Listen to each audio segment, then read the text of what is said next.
There's lots of mechanisms, and actually the goal has these focusing steps. Maybe we're on to something. This could be the intro here. Yeah. But like letting go, removes constraints. It does. You have to, but like when you let go of like, especially with shame or grief or things that in your past, and it's hard because it just like it goes away, and then when you don't know it, it's like boom, right back at you. Yep. And for me, letting go requires label. Like you have to study and you find the problem, label it, put the label on it. And once I have a label on it, whatever it is, right? It's like, oh, that did poorly on the test, so label that. Or like I was embarrassed on this situation because I wasn't prepared. Label. Like start to label things. And then it's like when that thing comes back at you, you're like, I already figured out the issue on that one. I'm going to swipe it away like an iPad. Like, you know how satisfying that is when you like get like a bunch of apps and you just like, there's probably some PhDs that designed it that way. Yep. But I try to do that. That visualization technique is really helpful for me. Oh man, this one has been a long time coming. The seed was planted by Thomas Lamay. If you don't know Mr. Thomas Lamay, you're going to get to know him. Super deep intellect, excitement around systems thinking and the theory of constraints. The seed was planted back when Felipe and I were recording the collabo sessions on the Lean Builder. He dropped a little comment on the chat, and we went ahead and challenged him to go ahead and jump in and record a collabo session of the goal. And I don't know, maybe it's been a year since then, but we did it. I gotta let you know, like, this is not the only recording. We got several episodes because the book is like 20, 30 something odd chapters. And we're not just rereading the book. The amazing thing is that when Thomas began reading this book, he actually put the stuff that he was learning into practice on the job site, like on the job site that he was the superintendent of. I think it was in San Francisco. And what's even more special that I think we're just super fortunate is that he was keeping note. He was journaling about the experience, about what he was learning from the book, about what he was applying in the field, and what he learned from the application. And so really what this is Thomas's translation of the book, the concepts, the ideas that are in the book into construction language, into like real life application of this stuff in the construction industry, which is super damn exciting. Of course, this conversation is colored with flashbacks and stories and different personal things that he and I went through. So buckle up, because this is not a short one. And none of our conversations are short. They're all at least 2 hours long. So, and that's after editing. So, we were like nerding out big time. Another super cool thing is Thomas and I began recording these episodes as the Lean in Love 5S Love Letters was in production to be printed. And so we got to talk about the book a little bit. And also, I drop a little myth buster in this conversation regarding Lean in Love. If you actually caught the myth buster, you get 2 gold stars if you can get it and point it out on the socials, etc. And of course, we've got to shout out our patrons. Thank you all for your support. Definitely helping. I'm here in Greenville, South Carolina, doing the final touch-up of this episode. I was able to serve my buddy, Mr. Adam Hoots, because I got all this fancy gear, and all the patrons' contributions have contributed to me, upgrading some of the gear. So thank you for that. Thank you for your contribution to Learnings and Missteps and the broader community. So here we go. I do that with my dad a lot. Yeah. Now, especially that he's retired, so he could kind of reflect. But he's very successful and business person, very successful. And he always, and I really appreciate my father for never trying to guide me. I mean, I was very successful in sports, and he was always there, and he would always be supportive to, and same with my mother. but they would always be supportive. They would go to all the games and all this stuff, but they weren't like, hey, you need to change your stance, or like none of that ever happened. They're just only supportive. But what they taught me was, if your coach gives you a lesson, or there's a referee or whatever it is, focus with them. Yeah. Learn from them. They're the experts. Yeah. And also they have the strategy and the expertise and stuff. And I really appreciate that. So like if I ever have a kid, and basically when I teach people or help them at work now, I do that. I only do that. I only try to I don't say, here, do this way. I try to feel like, hey, listen to your project manager. Yeah. Ask these questions. I'm not going to get you out of your situation because of my rank and whatever it is now. But follow these basic steps. And if you follow these essential principles, yes, and whatever it is, accounting, is it like survey control, or like making sure that all your fittings are closed, and testing the pressure before you put the water on. Those fundamental principles, if we learn those, then you can learn for yourself and grow. And then I'm not the person who comes and fixes it. Right. So I try to do that more. Plus I'm lazy. So I can't fix everything. But that's the thing, right? Is when you give the answers, you create dependency. Yes.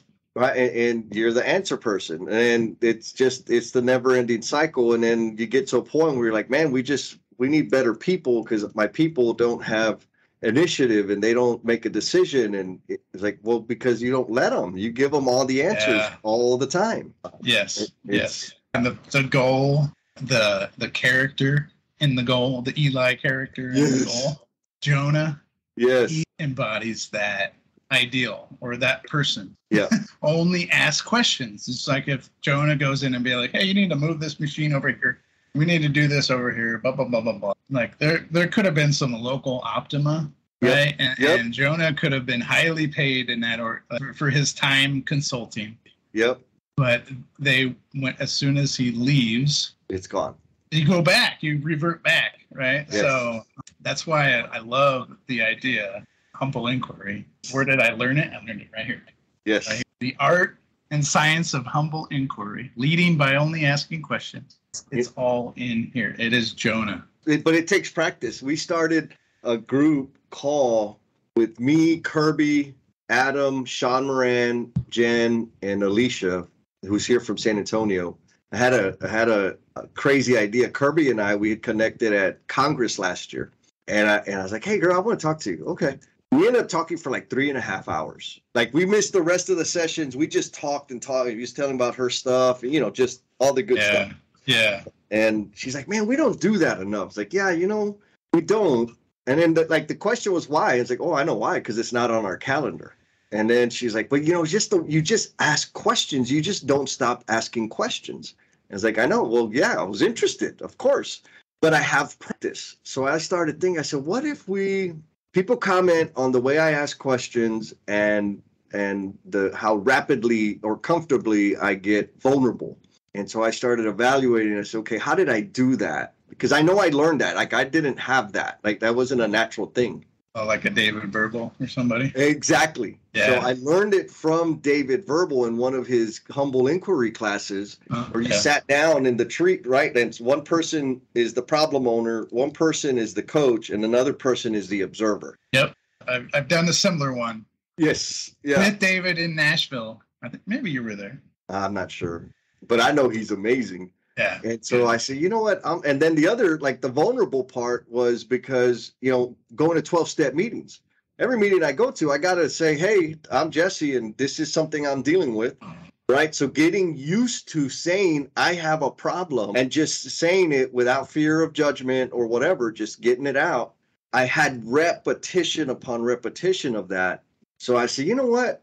I'd send an email to everybody, say, I want to try this thing. Okay, we tried it. And we've been doing that about once a month for, 5 months or so. And it's awesome because, like, the rules are no solutionizing. When you're the coach, you can only ask questions, and you got to ask open-ended questions. No yes, no sneaky goals, no, none of that. crafts. Yeah, you're not running a deposition. You're at leading questions. Right. Although there is time for leading questions. Absolutely. Like you're trying not to steer them into a corner. Yes. Let's both practice his name, his first name. Okay. You go first. Well, I always just refer to him as Eli Goldratt. Yes, but you got to say it at least once. Eli. Ooh, I've never even tried that. Eliyahu M. Goldratt. Eliyahu. Eliyahu. Okay. I don't know if that's right. Somebody out there in the cyberspace world, please correct us. Eli, the guy he's amazing. Yes. He is. You know, we always wonder with folks like that, like, were they vampires? How did they get that much knowledge? And like, there's a lot of people out there that have tons of knowledge, but then the ability to articulate it so that other people can digest it. That's it. He's so smart. He can put it in a way that a person like me can read it. Exactly. Yep. Oh man, let me pull up I do a training when I introduce the theory of constraints to people, because this is legit. I use this at work. I am not an expert. Let's just go ahead and put a disclaimer. Let's just get this out of the way right now. I am not a TOC expert. I am not a theory of constraints system person. I'm not classically trained. I haven't attended any seminars with Dr. Goldratt or the Goldratt Institute, or have any affiliation with the Goldratt Institute. Disclaimer. But I really enjoyed the goal. The goal for me was a turning point. What about you, Jesse? Yeah, man. Same Are you thing. an expert? I am not an expert. I think the only real certification I've had for any period of time is my driver's license, and I've even had that suspended a few times. Not at all. You know me, in construction guy, plumber background. Most of the stuff that I think I know, I learned as a result of just bumping my head around and trying stuff to the best of my understanding. Right? Whatever it is, the theory of constraints, last planner system, humble inquiry, whatever it is, all of the magical things. It's just like, okay, that sounds better than what I'm doing right now. I'm going to go try it. And my day got better. So I was, okay, I'm going to keep doing more of that. And then, right when I think I understand something deeply, like, oh, now I know, there's another level that I was totally unaware of. Like lean, right? When I got introduced to it at TD Industries, and I swear, man, I really thought that TD created the last planner system. I thought it was like their own business. They never said that. I just thought they did. And I thought pull planning and last planner system was lean, like the end all be all of lean. Oh yeah. Yeah. And then started learning more. I'm like, oh, wait a minute. There's like this whole universe. And then, the more and more I play around with it, I start learning different nuances, like the 6-week look ahead. I didn't understand, like, why are we going to do a stupid 6-week look ahead? Or plus deltas. Why are you going to do a plus delta? What's the point? Until I learned like another level of it. Like, no. Yeah, the 6-week, you're going to visualize whatever's coming up. But we're going to focus on the things that are happening on the 6th week and make sure those things are constraint free. Like, blew my mind. They're made ready. We're going to what do we need to do to free those things up, ready to go? Plus delta. Oh, so what we should do is review the deltas, do something about them to make the meeting better next time. And plus is, let's make sure we keep doing that. Keep doing that. Blew my mind. Like before, it was like, we're going to do plus deltas. Like, why do we do this crap all the time? Because I couldn't see it. But anyhow, the answer to the question is, I am not an expert at anything. I could talk. I'm pretty good at talking. Yes. Okay. All right. So let's talk about the goal. Yes. The goal, it was written before Dr. Womack wrote Lean, what is it? Really? Lean Thinking. Yeah. This was written in the 80s. I don't know. I'm not, like, again, I'm not part of, I know these books are dogma to some of us. They are sacred, and they're sacred to me. But I like how they're like, there's universal truths, and we're going to talk about some of them. Some of these truths are like, they've been written into law, and a lot of it is in Toyota production system. A lot of it, and I don't know if they learn from Goldratt or vice versa. That's the best thing about lean. It doesn't matter because it's like, who cares? Yeah, and that's the best part. And it's like when you're telling me, like when you're talking with Kirby, Mm-hmm. and it's like, why does this feel so good? Because it's like you're learning, and you're Yes. you're sharpening you're sharpening your knife or whatever. What's the Sharpen your saw. Stephen Covey. Yep. But like it's another one. Like just get all these stuff, and if you actually start to really think about the laws of constraints, it applies to everything. So the first 5 words of the goal, right out of the intro, says the goal is about science and education. He goes on, I believe that these 2 words have been abused to the extent that their original meanings have been lost in a fog of too much respect and mastery. Science for me and for the vast majority of respectable scientists, because Dr. Goldratt was a PhD physicist, it's not about the secrets of nature or even about truths. So we were talking about truths, right? Science is simply the method we use to try to postulate a minimum set of assumptions that can explain through a straightforward logical derivation the existence of many phenomena of nature. I got that in one take. Hot damn. Watch out, baby. But I broke it down because those are like SAT words. Yeah, I love it. So I had to like check some definitions. So the last sentence is the straightforward logical derivation, the existence of many phenomena of nature. So straightforward, it's just direct, right? It's like direct. Logical, it's you have to have proof. Remember, he's a physicist. Yes. So logic is like you have to have proof. So I grew up in the Midwest, and in the Midwest, there's a state that's called Missouri, or if you're from Missouri, you'd call it Missouri, depending on the part. They have on their license plate, it says, just show me state. And I like it so much because it's like logic, show me, show it to me. I will believe it when I can see it with my own eyes. So logical is like, there's some proof to it. And then derivation, and this is the kind of genius of Dr. Goldratt, I think, the derivation. It's something derived. It comes from mathematics, but it says it's something that originates from something else. And so it's like the chicken or the egg. So like there, and what that means for me is this is a book about flow. Yeah. And you're a plumber by trade. Yes. What is this? What is the logical proof of plumbing? There's one. Well, in gravity systems. Yeah, crap rolls downhill. It rolls downhill. How do you know? Because you've seen it. The lowest point is where the water goes, and the water will flow to the lowest point. That is a proof of So what Dr. Goldratt, what he talked about in the book and in his many seminars, and they're all over YouTube. Like, you want to geek out, and I got that kind of time, but I don't watch like people playing video games.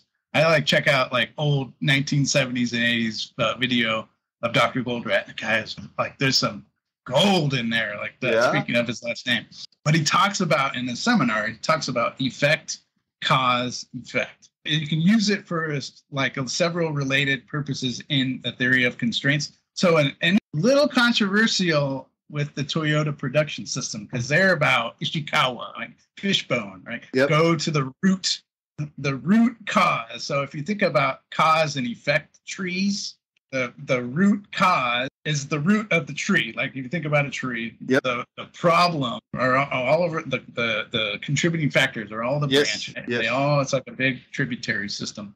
Since we're doing Congress in New Orleans, it's like we're going to the tributaries right now, making our way down the Mississippi. Mighty miss. But the cause and effect. So how do you know? That the base of the Mississippi flows into the Gulf of Mexico in New Orleans? Well, you can see it, right?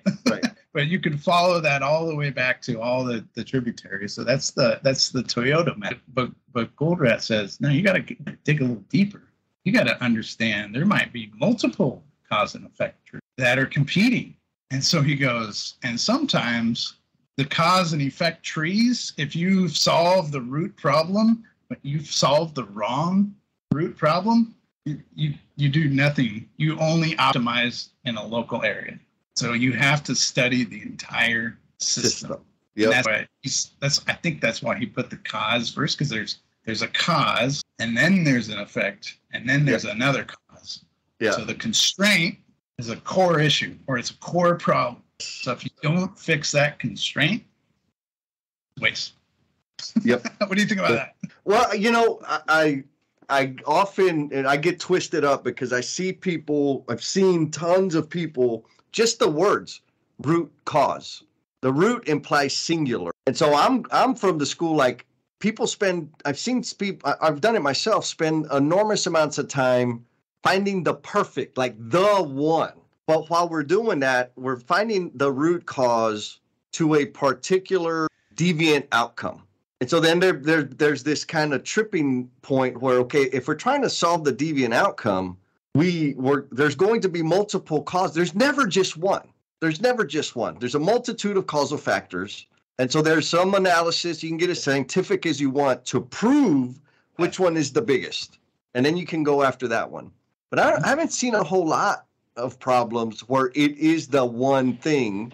It's usually multiple things. I think the language right now, my understanding is this: thinking of it as one singular root cause is problematic because what it does, or what I've seen it do, is the team that's working on it, most of their effort is around jockeying for who has the rightest root cause, right? And I had an awesome coach, Bryant Sanders, who taught me the sweat equity, right? How to study work and how to really improve work to make it better for the human being. And I remember me and David Solomon. You remember David Solomon? That was a piece of the Shout out, that we hit. David, you're an awesome dude. If you're listening, I hope you are. I miss your face. Please come back into my life. I need to reach out. Say hi to somebody, bro. And so we were like, oh crap, like we missed like 28 seconds of video that we couldn't see the person. Like we had a bad angle. And we're like, damn it, now we got to go back and record them again. So we're like, okay, we're going to go record. And our coach was like, why are you going to do that? I'm like, well, because, we didn't get this little piece of the thing. He said, okay, so you're going to go out and you're going to record them.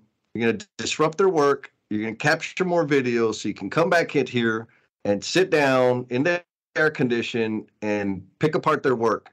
In the meantime, they're out there dealing with poorly designed, miserable work. I was like, got it.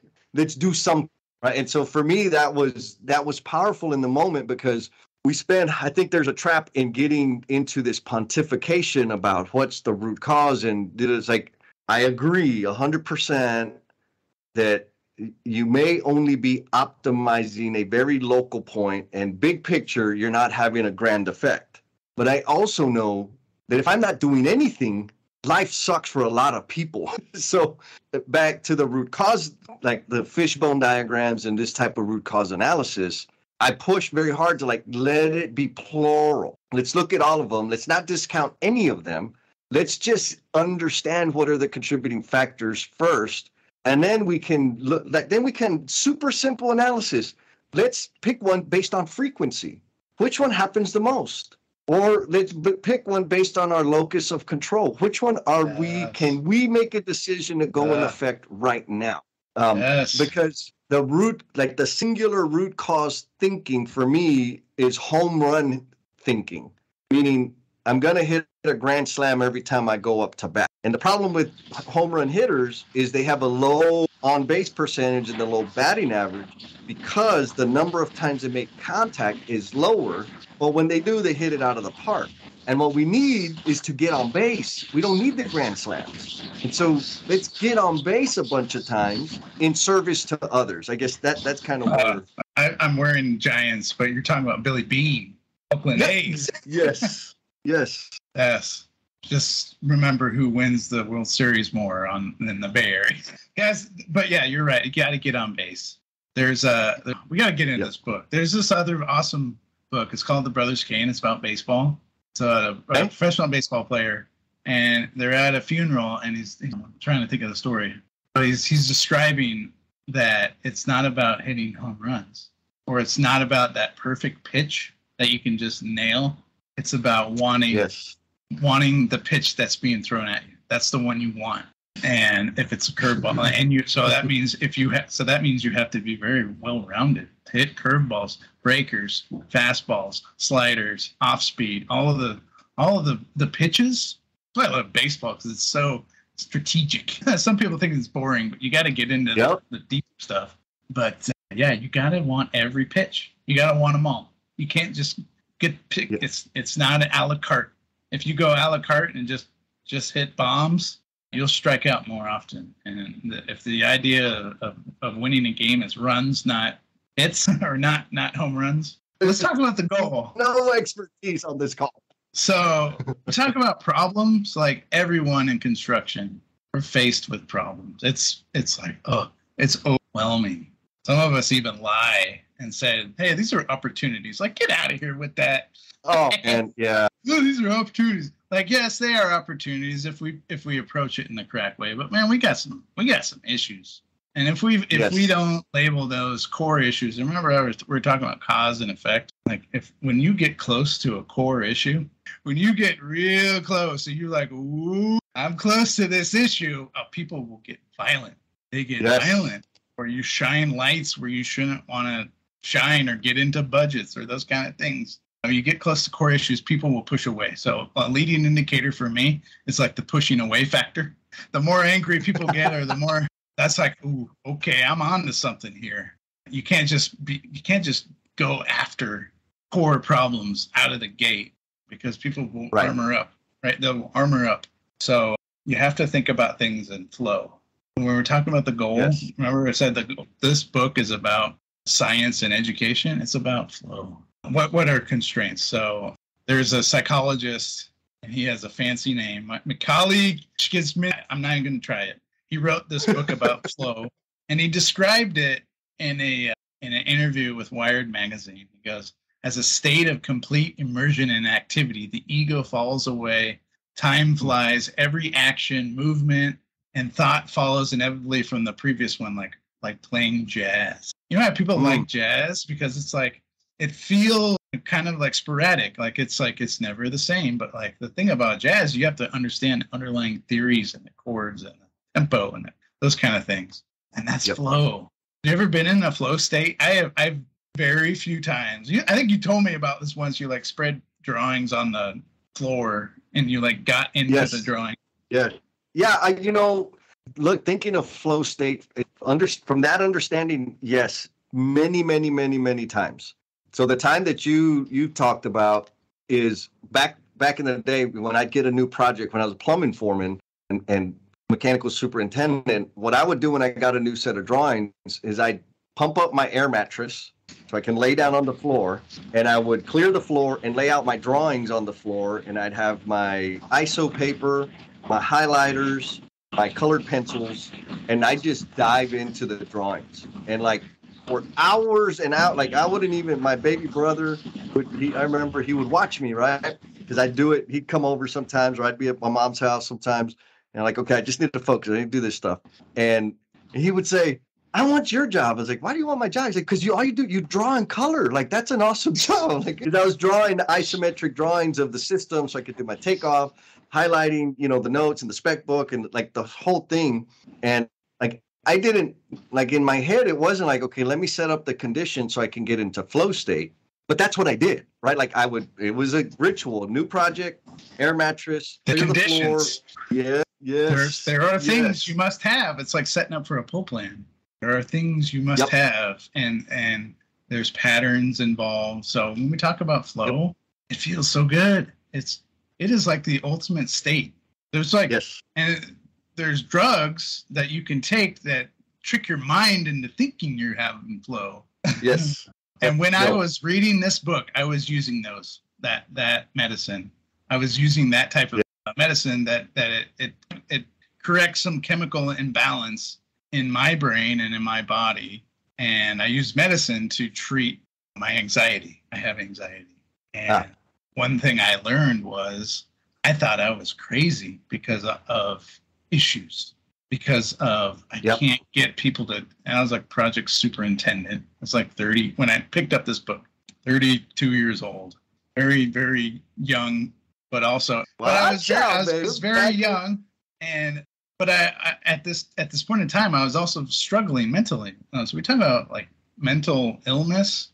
It's not always, there's a spectrum of things.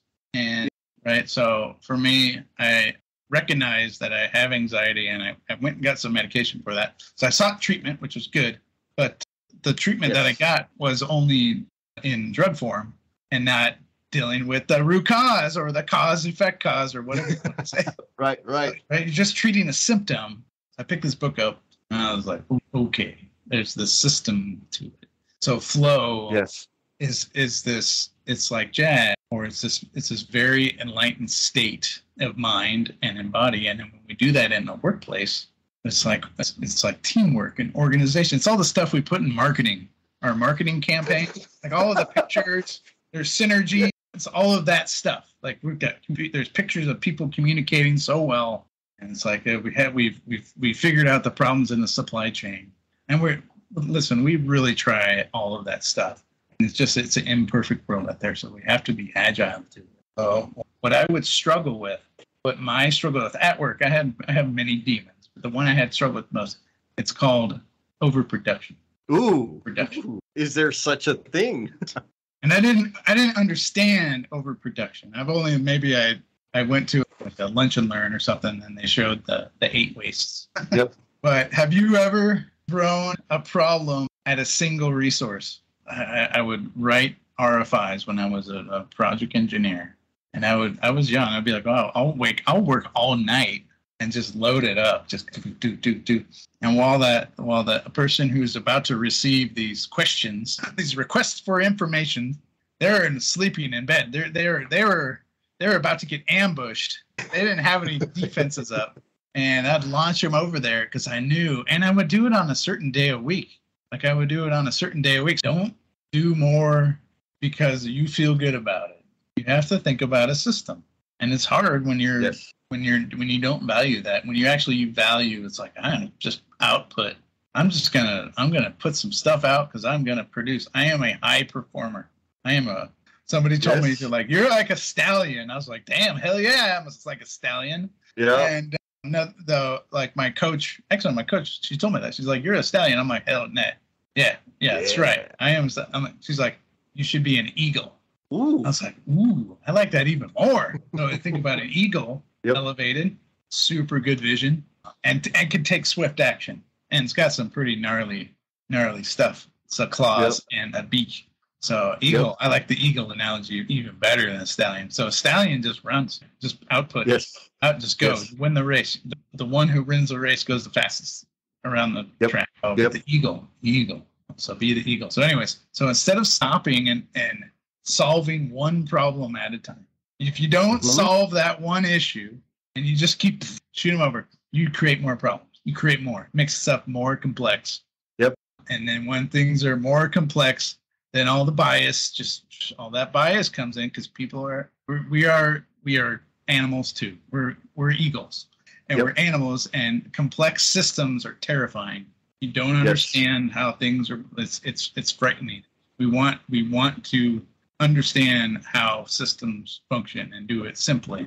So what we do is we hire third parties and consultants and principals of companies. We hire these high performers and computer software to help us manage the chaos. And listen, we need all of those. I'm not saying we don't need consultants and we don't need computer software. Yes, we do. We live in a world. We live in the real world. We need all of this stuff in a flow state, or eventually we'll get into this dang book.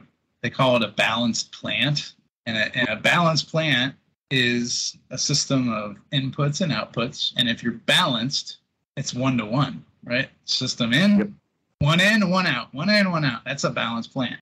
So that's like the goal in production theory. So But anyway, so overproduction is just so damaging. Just so dang damaging, and often we refuse, and often it's unknowingly refused. Right. We don't even know what we're doing, and we devote resources to solve the problems we should correct. Right? Because we remember that my map, I go to judgment, and then I go to cause. I go straight to should. You should. Yep. And when I was a superintendent, when I picked up this book, project superintendent, I was should. Go talk to the plumbing foreman, the electrician, the steel, the raising gang. Like if we're doing this project, this photo behind me, this is what I have. Yeah. And what happens is we starve resources because we're diverting, we're making decisions. And those decisions are made on judgment or worse, false, because we're full of bias. We don't take a second to look at the entire system. It creates more problems. And it compounds. It's this compounding. It's like the worst kind of compounding interest. So left alone to fester, if we just leave stuff alone, big problems show up. So all these like little, it's like, oh yeah. It's gambling, and you can't win. There's this Irish guy named Murphy. He just comes in at the worst possible moment, right?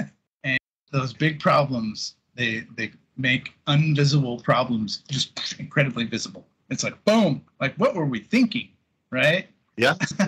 And so I wrote down a couple of them here. It said, number one, when big problems become visible, when a customer submits a complaint, right? Like, I got an issue. You are late. You are wasting my money. This is a complaint. That's number one. Number two, problematic processes come to a halt. They just grind to a halt. So problematic processes, they grind down to, and they stop. So we can't even move forward because we have so many issues that process come to a halt. Number three, when materials and inventory start piling up, indicator of problems, inventory, materials, flooding the job site with all of your ductwork. Anyways, we'll get to that story in a minute. Number four, when repetitive errors or deficiencies in quality are uncovered, it's like, oh shit, embeds are off by an inch. Oh yeah. So get the chipping gun out. So, and it's repetitive. When it's repetitive, we can't be perfect. We're human beings. We're not perfect. But if it's a repetitive error that shows up, it's like we have constraints. So to quote Dr. Goldratt, if a process of continuous improvement is to be effective, we must first of all find what to change. You have to find what to change. I heard, I don't know if somebody told me the story. Anyway, the story was one of the godfathers from Toyota had come down, visited a project or visited a plant, and the manager kept asking him, like, okay, walking him through the plant and asked, so are we lean? And he said, I don't know. Kept walking, asked again, are we lean? He said, I don't know. End of the day, they finished the plant. They're at dinner. He's like, okay, so you spent the whole day here. You got to see everything we're doing. Tell me, are we lean? He's like, I don't know. I would have to come back tomorrow and see if you improved. It's like, Hollywood lean. Yes. Fixing the job. You Windex the job. Don't Windex the job. Yep. What are you changing? What are you improving? One of my stories in my notebook is when a senior vice president from the East Coast came out, and I didn't know it was the senior vice president until after we did the job tour. But I'll drop that one in there at the right moment, and it was great. It was a great story because it was like he had never seen, because when he shows up, this is the number 2 guy at Turner Construction, the world's largest construction company by revenue in building construction. He's like the number 2 guy, and I was fairly new to Turner, so I didn't know everyone. So right. But I'll tell that story because I didn't Windex the job. Right? It was we walked this project site, and this is when I was doing some of this theory of constraint stuff, and it has an organizing effect, and it does. You do see improvement rapidly. So we'll talk about that. But so Goldratt says you have to choose what to change. And then once you choose, it's like, okay, we got to change this. The next step is like how to cause the change. So it's like, okay, this is a problem. Now we're going to be like, this is not how we're going to, the solution, just how we're going to go at that issue. You have to, how to cause the change. It's like, if I have a lever big enough, I can move the whole world. So you have to, how to cause the change. This is the system. And then you have to clarify to ourselves what to change it to. So it's like, this needs to change. How we're going to apply a resource, we're going to do that. And then it's like the output in theory of constraints is what you're going to change it to. Otherwise, it just leads to panic and chaos. If you don't do the system approach, so that's why there's a worksheet that we often use in construction. We call it the constraint log. If you don't answer those 3 questions, you're just taking notes. Yeah. Worse, I call it reporting the news. Like, this is all the stuff that's not messed up that we have to deal with. So it's like what to change, how to cause the change, and what to change it to. Those are the steps. Yes. So let's just go. So I picked this book up in 2012, and it was on my project executive's desk. It wasn't this book, but I was like, ooh, what's this? And that person will rename nameless. I will protect them. But the binding was just crisp. It's crisp. I was like looking at it. There wasn't any highlighting or notes. It obviously had not been read. It hadn't been cracked open. Yeah. And this was 2012 in the San Francisco Bay Area. So this was like the epicenter of the last planner system kind of taking its shape. The UC Berkeley is on the other side of the bridge. A lot of the names in lean and construction kind of originate from there. So I was kind of in that ecosystem a little bit. But at that time, I've been just failing with last planner, just like trying and failing. Yep. Just miserable and just getting crushed. And I was like, I like this concept of visualization and goal planning, and like you do all these steps. I didn't get it. I didn't get the goal, right? Yep. So I picked this book up, and I was like, I just was curious. And I hadn't read a book, Jesse. I hadn't read a book probably since college. So I graduated college in 2005. Dang. And then you picked like the thickest dang book. Yeah. And like there was people at Turner that had read this and were like, oh, this is great. So I'm like, all right, I'll check it out. This sounds cool. Like there was like study action teams happening. Yep. Like it was the time. It was a good time to be alive. 2012 in San Francisco Bay Area. So like the Salesforce Tower was being excavated. The all of this, just that little peninsula, it seemed special for me anyways. But the goal is relevant for all types of situations because it's about learning what makes the world tick so that you can improve it. You have to learn.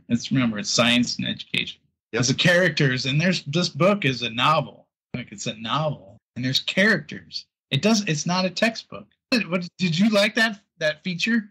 Man, absolutely. Well, I can't remember if I read it before I listened to the audio version.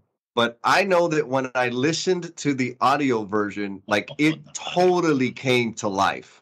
And it was, I think I did read it first. I can't remember who turned me on to it, but like, oh, let me check it out. And I was like, oh my, like I just had to keep, because it was multiple characters and like the dynamics that the situations that the lessons are built around was like, oh yeah, I know that life. Like I was having flashbacks of all the problems and the arguments and the butt chewing and it was, the whole thing, the story was beautiful and perfect because like, yes, theory of constraints and yes, processes and yes, systems. And I get all of that. But what the book did or does is it shows it from a human perspective. Right. And so for me, that was important because I've always been biased to people and how people feel and how people communicate or don't communicate. Like I'm biased towards that.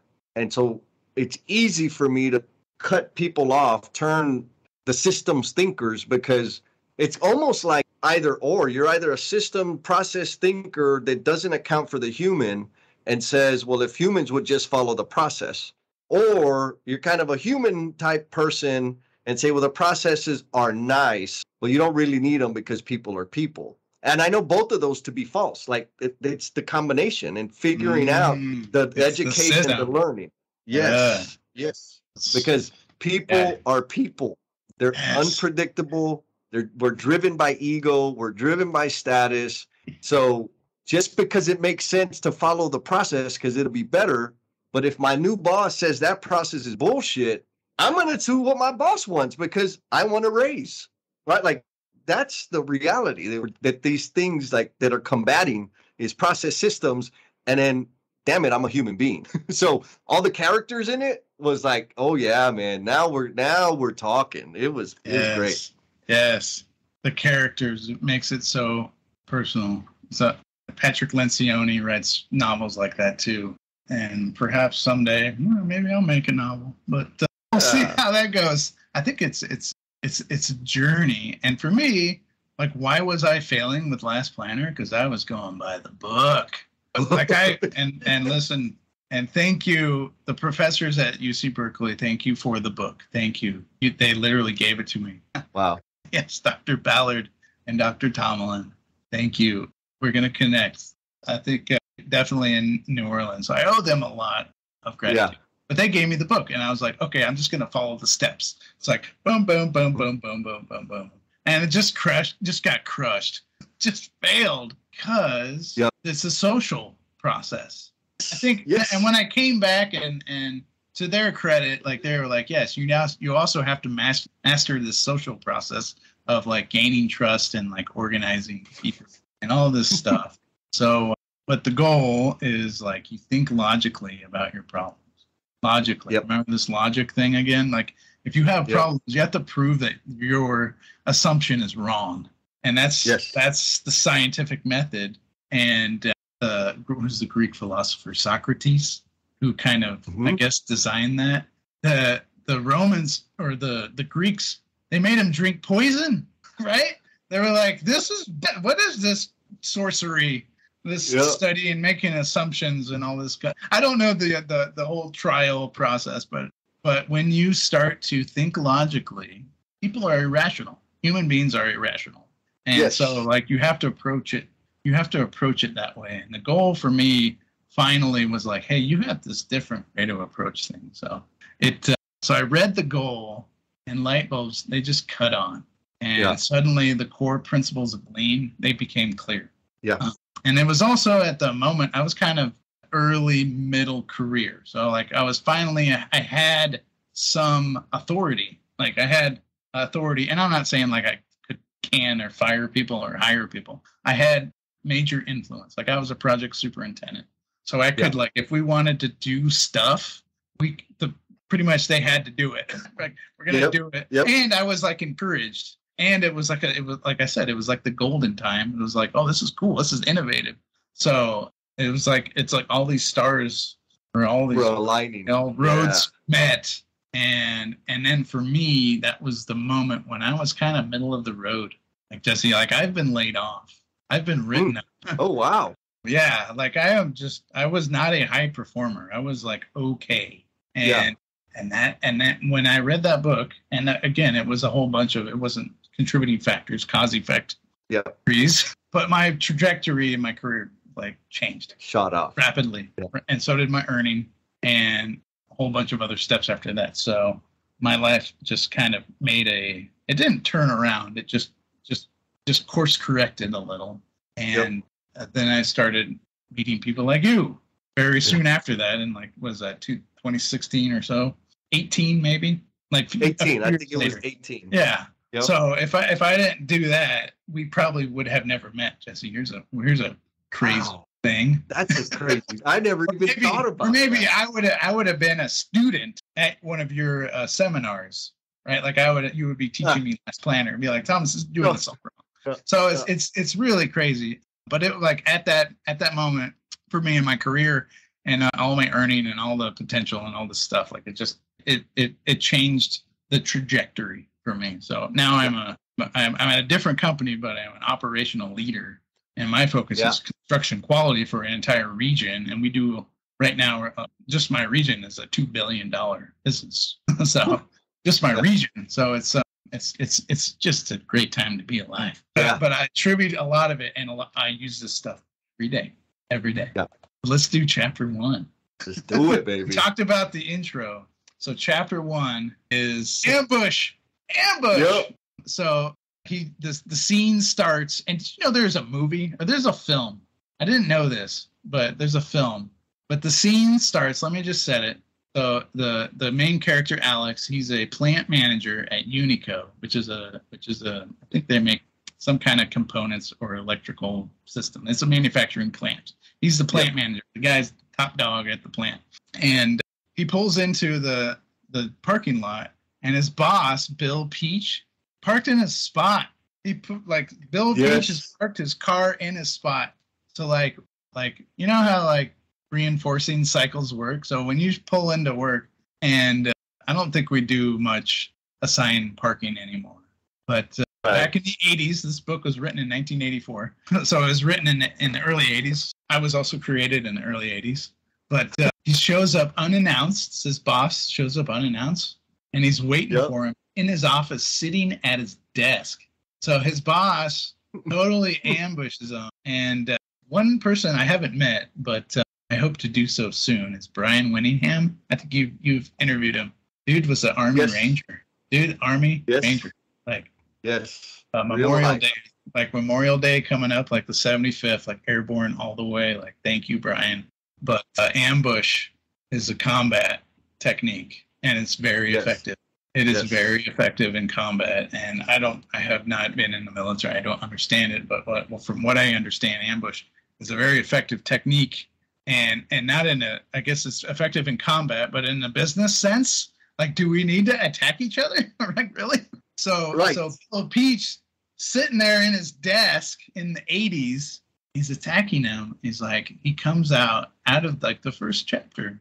He goes, I'm dissatisfied with productivity in your personal performance. And he's scrutinizing like the use of this robot, the Index 10 hands. And he's like demanding. So like, I've belittled you. I've torn you down. I've ambushed you in combat. And then at the end, he's like, by the way, you have to like prioritize this late order. You have lots of late orders, but this is my late order. I go to Bucky Burnside. Sound familiar? Ever get ambushed? Oh man. Well, so two, yes and yes. Like, yes, I've been ambushed, and yes, I've ambushed the hell out of people. So we had this process that was called job reviews. This was back when in my trade partner days. And so we would have, it was a monthly review, financial review, health of the project, all this sort of thing. And I survived many business unit leaders, which was, I always kind of think that's interesting. There was a bunch of them. They all knew the right best way, but none of them lasted more than 2 or 3 years. I was there for 17, just some facts. And there was one of the leaders every month, he would get us with something different. Right, like it was, the goalpost was always moving, but the way he went about it was total ambush. And then it was the same damn speech. This is unacceptable. You need to get better. And almost to like what Peach says in this thing, like if you can't figure it out, what do I need you for? Like, okay, so I'm going to show up to this meeting so you can tell me how much I suck, but you have no idea how to help me get better. Like, what good are you? Now, what I would do, if maybe it's counter ambushing. Back when I was a foreman and out there in the field, and I knew the fancy people were going to come walk the job, I would keep like a bucket of questions in my head or a bucket of problems. And so when they came and they started like getting ready to attack me, I'd hit them first. Hey, well, what about this? And we did this and divert their attention. They go chase that fly. And I didn't have to deal with any rush orders for their BFF or for some commitment they made that was ridiculous, because I got them hooked on something else. None of which were productive, right? It didn't help the situation. All it did was make the situation worse. And the book talks about it, right? The rush orders, like rush. This needs to go. Put this. You're terrible. You're failing. Your personal job performance is on the line if you don't get this plant turned around. I'm going to wait. I don't spoiler alert. And the only way to counter an ambush is have a swift reaction team, right? Yep. It's like this book was written in 80s, so Top Gun, 86. When Iceman's under attack with the Russians, he calls in for Ready 5 for Maverick to come and be the swift reaction team, right? So, when you're ambushed, your only kind of line of defense is to defend yourself. All right? Yes. So if we're going to come out at people with problems and we're going to give them other problems, it makes this compounding issue, right? Yes. So what do you think? Does that affect your ability to? So after the ambush, does it affect your ability to communicate with others after? Absolutely. Yes, because now I'm in a crisis state. I'm in a fear state. I'm in survival mode.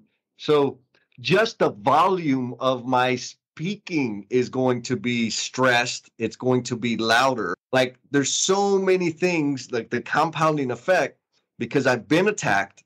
I've been threatened. My security is on the line. And the problem is not the people, right? Like it's rarely the human beings.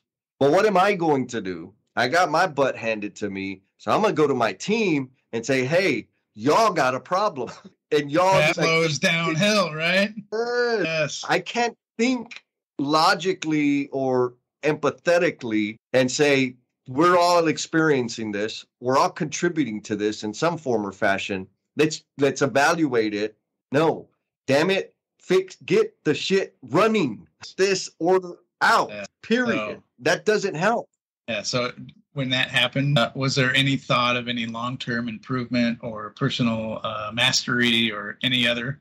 When you divert it in an emergency situation, you have to divert all your resources to put out a fire. Do you do any kind of continuous improvement events? Is there any time for that? You got time to go to a seminar? Nope. Got time to read a book? Yeah, reading book, to do mindfulness or meditation or yoga or nope. Right? Nope. There's no time. Nope. So that's how it works. Nope. That's how it works. It's like there's no like for me there was no nefarious or malice. It's just compounding, and then we do it to other people. And when you're in a position of leadership, and if you do this, stop. Please stop. It's so damaging because it ripples like you guys talk about. You and Jess talk about ripples of impact. Yep. That's the ripple right there. It's like this little slight. I'm going to park in your parking spot, right? To get you off center before you come in. And then I'm going to hit you before you even get settled, before you even figure out what time it is or what your name is. It's early in the morning. And I hate people that do that. And I don't hate like them as people. I just hate it when that happens.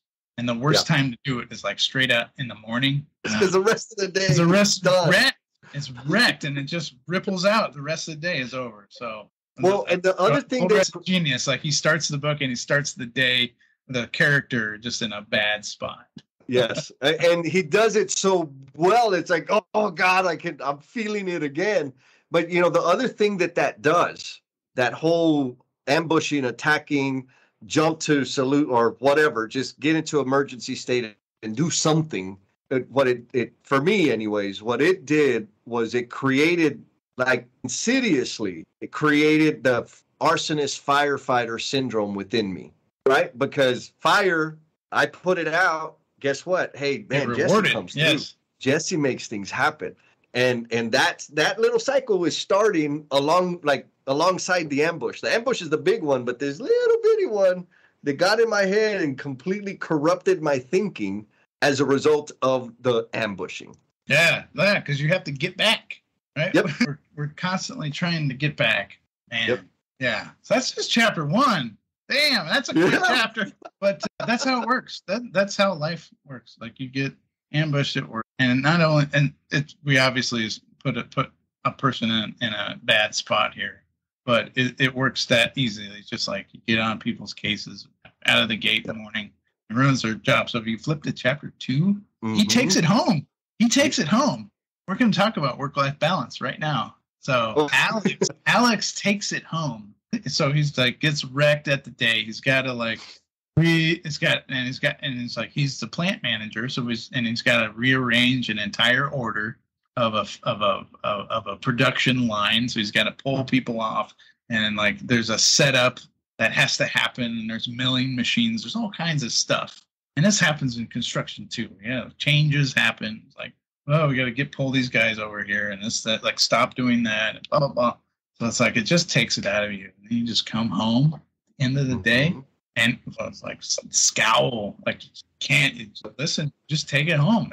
It's you're a human being. Yes. And gets home late. He misses dinner.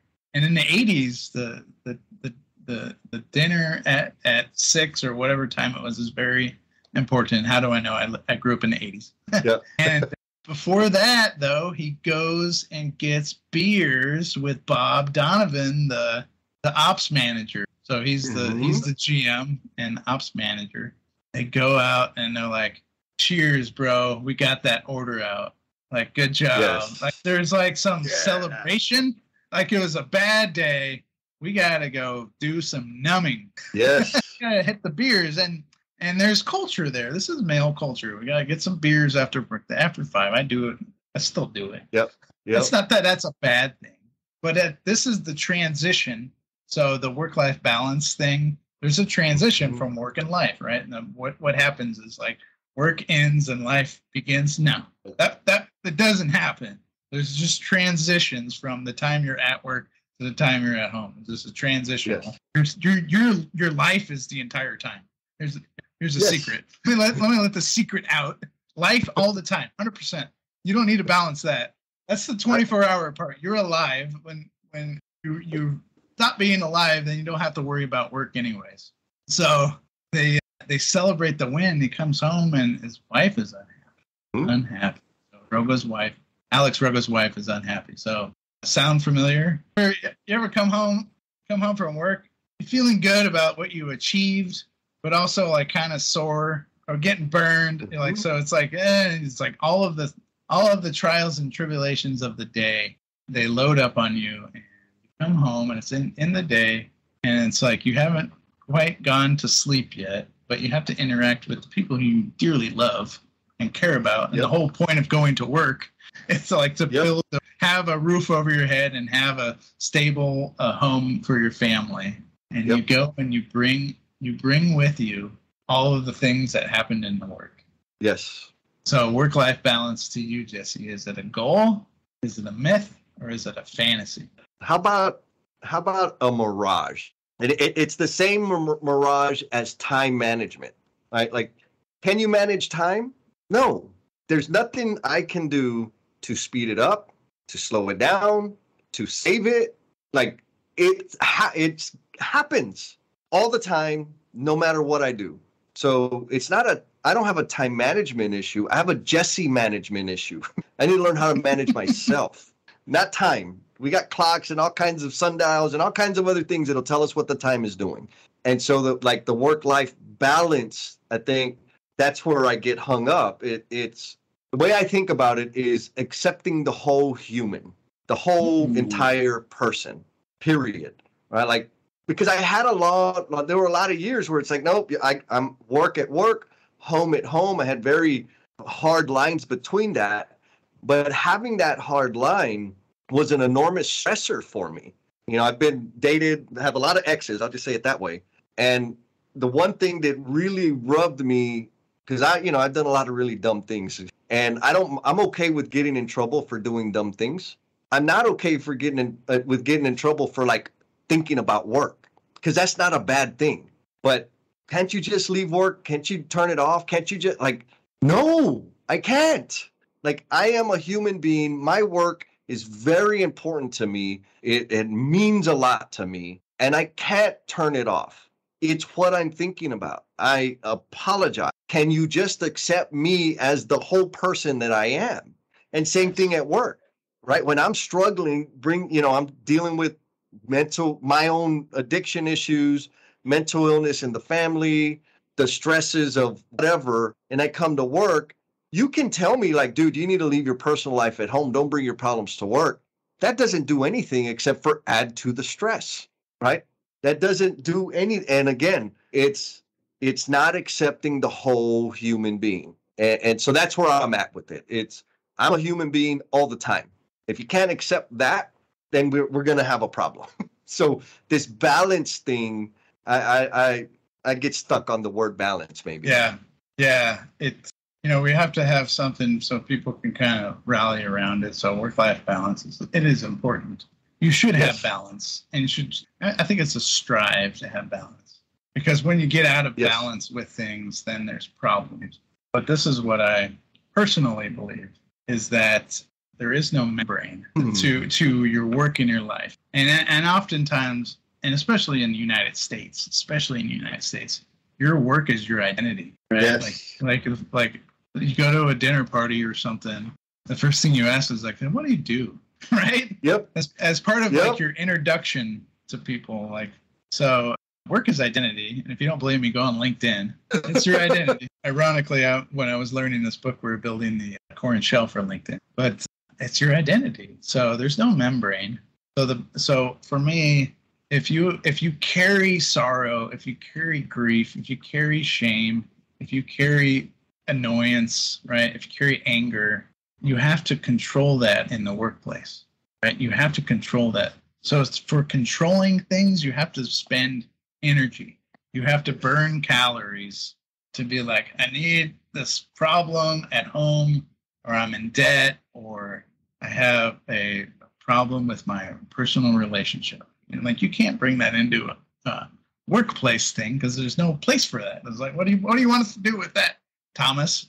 So you have to control it at work. Yep. You have to control it at work, and that takes energy. So you have to spend energy to hold that in, yep, and not allow it to affect your emotions or whatever, judgment or visions. And when we only have enough energy in a day we have to go to sleep, right?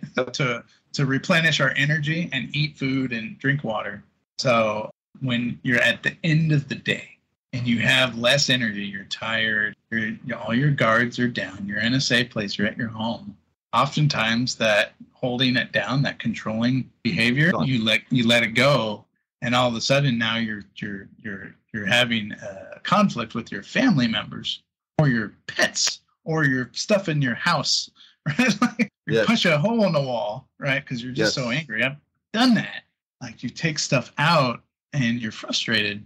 So like, it's because that energy that you spent all day long, you've run out of that. So oftentimes when you run out of energy, we have to turn to substances. Yes. So for me, I would turn to alcohol. I still turn to alcohol to help hold it down, right? Because it's like you get euphoric when you're under the influences of things, and it takes the edge off. It kind of takes the edge off of things for me, and that's why alcohol wasn't enough. I had to turn to antidepressants and benzos, like the other antipsychotic drugs, because I didn't have enough energy. I didn't have enough energy to hold all that down. So I had to turn to medicine and alcohol, I guess, and other drugs, to help control that behavior, for me to stay normal, to not go crazy. That was for me. So, and then, you transition, you go to sleep, and you get up in the morning and transition back. So luckily I never it never was a problem for me, but it definitely affected things. Definitely. Yeah. Definitely. So 5S in relationships.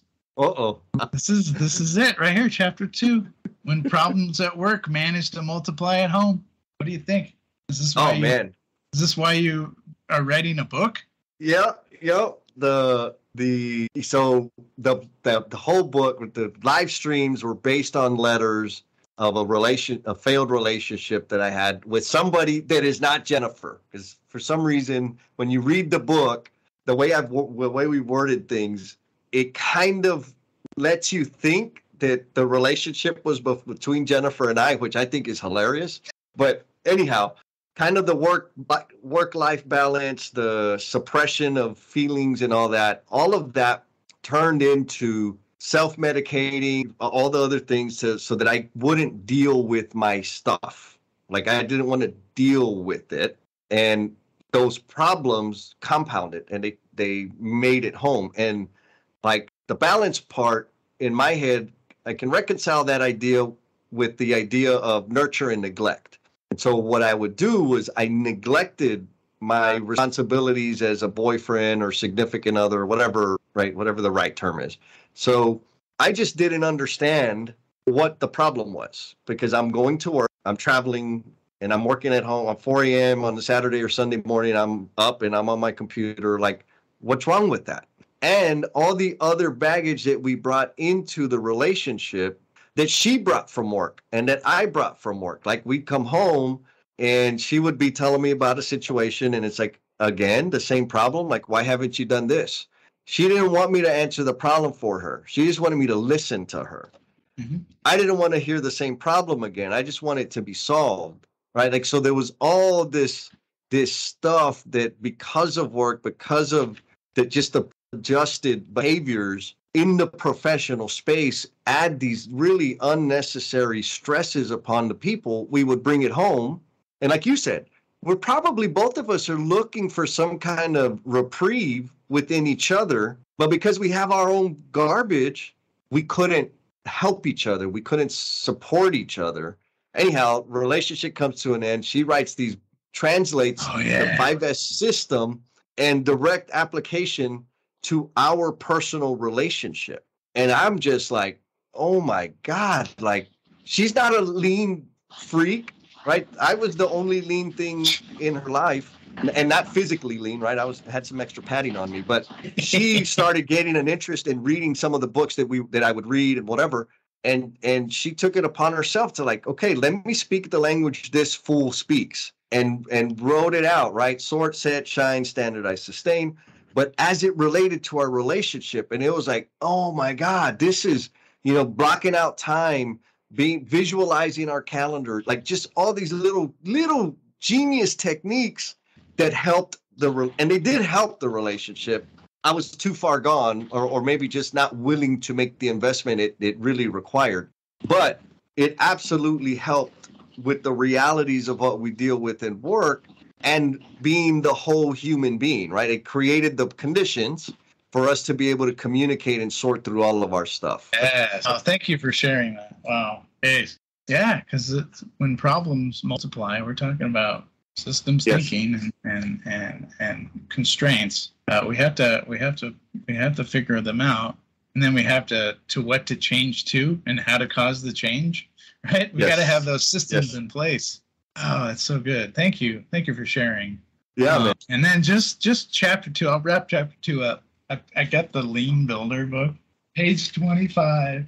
After work events, clinking the beer. Joe and Keon, thank you. I wonder if they read the goal in their writing. I'm sure they did. But the post-work vent session at the smoke pit. Yes. Was definitely is in Texas, so we're having some smoky barbecue. Yes. But Sam and Alan talking it out over some beers and some barbecue. So that's good. I think having that system of venting is good. It's just if it's that transitional period. There's a cost to that, and if it's costing time at home, then you have to kind of manage that. So I thought that's interesting, and it's a lean builder thing too. So it's all part of it. It's just being human and being what we do. So let's go to chapter 3. Chapter 3 is good because it goes to the headquarters. Yes. Excuse me, Alex Rogo. So he goes to this meeting. It's like totally 80s style. But he goes to the meeting, the corporate office at headquarters, and then we learn the backstory with Bill Peach and Alex Rogo. They actually worked together and they were close. They were friends. And then Peach gets promoted to, I think, like CEO of the division. So he's like, ghost, see it, dude.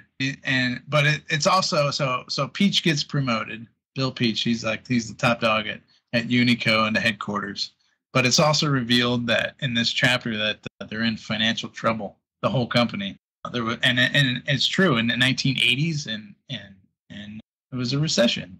Early 80s was a recession.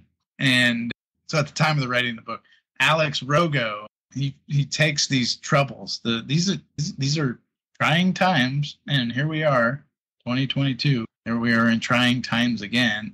But Alex Rogo takes this economic recession personally, right? He feels he is contributing himself. They're a manufacturing, so they build stuff for people to buy, and if in a recession, there's fewer people wanting to buy things.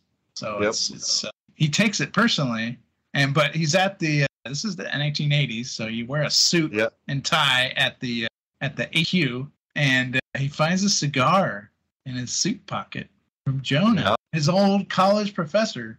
Speaking of Dr. Tomlin and Ballard, but finds a cigar. Like, what's this? Remember something? Like I like you ever do like the little Easter eggs? You find somebody and you think about somebody, you're like, oh yeah. So this is, but when you're at the HQ, you get lots of imagery in the HQ, right? About culture and core value. And those are important things. You have to have those. But Jesse, you told me this one, and it's about say-do ratio. And why that's really important. So I call it the say-do leadership index, because you can actually factor it. Yeah. But what's a say-do for you? Say-do ratio for you? For you? Man, you own your own company. You must have just amazing core values. I have some core values, you know, and that's really great. So here's one that I'm striving to, and I'm been brainstorming the conditions to make it happen. So what the say-do ratio, like I'm launching the business, and the business is not to make money. Making money is going to be an outcome. The business is to facilitate me serving people in the way I believe I'm best designed to serve, right? The gifts and talents that I have, I can choose to deploy them appropriately whenever I want, as much as I want, or as much as people will tolerate.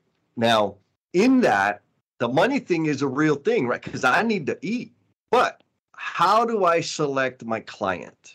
So here's a say-do ratio that time will tell. I want to work with leaders that are ready to get their hands dirty in fixing the problems that they're dealing with. And I say it that way because we've all worked with leaders. I mean, hell, when we were in the regional lean manager role, there were times where I'd get asked, somebody had a problem, they wanted me to go fix the problem for them. And I could, but that fix was not going to hold. As soon as I left, the fix was going to dissipate. And so now I got to go back again and fix that. So there's leaders that want people to come and fix their stuff, and that's okay. I want to work with leaders that are prepared to get into the situation and understand the problem, understand how they're contributing to the problem, and help develop the capabilities of their people to mitigate that problem away forever. It's very easy for me to say that right now because I still have the money that I saved and I don't have to take bad customers. But as my money gets spent paying bills and maybe not having a whole lot of revenue coming in, that say-do ratio is at risk, right? And it's beautiful. I'm fortunate because people have been reaching out for services, and everybody so far is that type of leader. I haven't been faced with a situation where a leader got a big checkbook, but they ain't going to get involved in the work. So I haven't had to say no yet. So right now my say-do ratio is 100, but it hasn't been tested yet. Yeah. Wow. Yeah. Well, I work for a very large for-profit organization, and we talk a lot about our core values. Yep. And I'm so thankful I work for a company that, like, when they at their founding, they had a lot of, this was in the 1990s and near Stanford University. They worked with Jim Collins, a great author. Ooh, wow, yeah. So a lot of the foundational values was with really forward thinkers. And the three founders, Doug, Peter, and Ron, they're just really super people and outward thinking. And they're not in it to be like the biggest or the most profitable, but like we do, like, our say-do ratio, we have to be really careful when we communicate that, because now we're huge. It's very, like, EPR is now in the top 10 ENR, so we're no longer the company that we were in the 1990s, and a lot of new faces like me are there. So like we can't, that our core values are challenged constantly because of growth, because of we're entering into new places of work that we're out to do. And so, but what is really important is, like, you can't have mixed messages in your communications. Yes. So it's like, so if we're being like, I really like our value of effort forward, but that gets contested if we're being conservative. We're like, oh, we got to tighten the belts, and this is so. It's we can't be mixed. We have to be very clear with our communications. And then the second thing with say-do is being assertive when face of conflict. Because when our values or whatever at the HQ, right? Because a lot of decisions get made there. When we deliver bad news or we confront conflict, do we take it head on, or do we try to avoid it, or worse, like, wait? So I wrote down a note and I said, delivery of bad news does not age like fine wine. Oh, yeah. Right? Yes. So yeah, so the say-do leadership index, if we're not being very clear and concise and consistent, then our say-do ratio gets out of whack. We get more into say. So we have to constantly check that. We have to constantly check that. And I'm really glad I worked, and many companies are like that too. Like almost all the ones I work with. So, but it's a constant challenge when we're at the HQ. That's just a chapter 3 thing. So the last one with the cigar reference in the suit pocket. Have you ever realized the concept like way long after you were taught? You're like, that's why. Oh yeah. Way years. I mean, you like find. I call them Easter eggs, but you're like, yeah. So, do you have a story of that? Yeah, this it's an easy one, but it may be a stretch. So my baseball coach in high school, I said I can't. We were working on some kind of, I don't know what it was, some drill, and I was struggling with it, and I said I can't. And he said, okay, then after practice, meet me on the track. I'm like, okay. So we practiced, put everything up, and I went to meet him on the track. I was still in my cleats and whatever. And he's like, all right, I need you to go, run, give me a lap. Okay.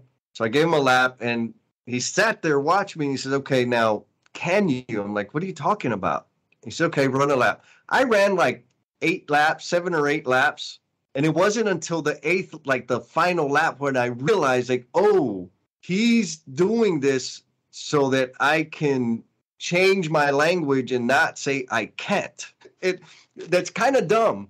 But I didn't get it. I'm just I'm thinking he's going to teach me how to do the drill, whatever the drill was. And I needed to run some laps to get warm, total bonehead thing. And then I realized, oh, he's teaching me not to say I can't.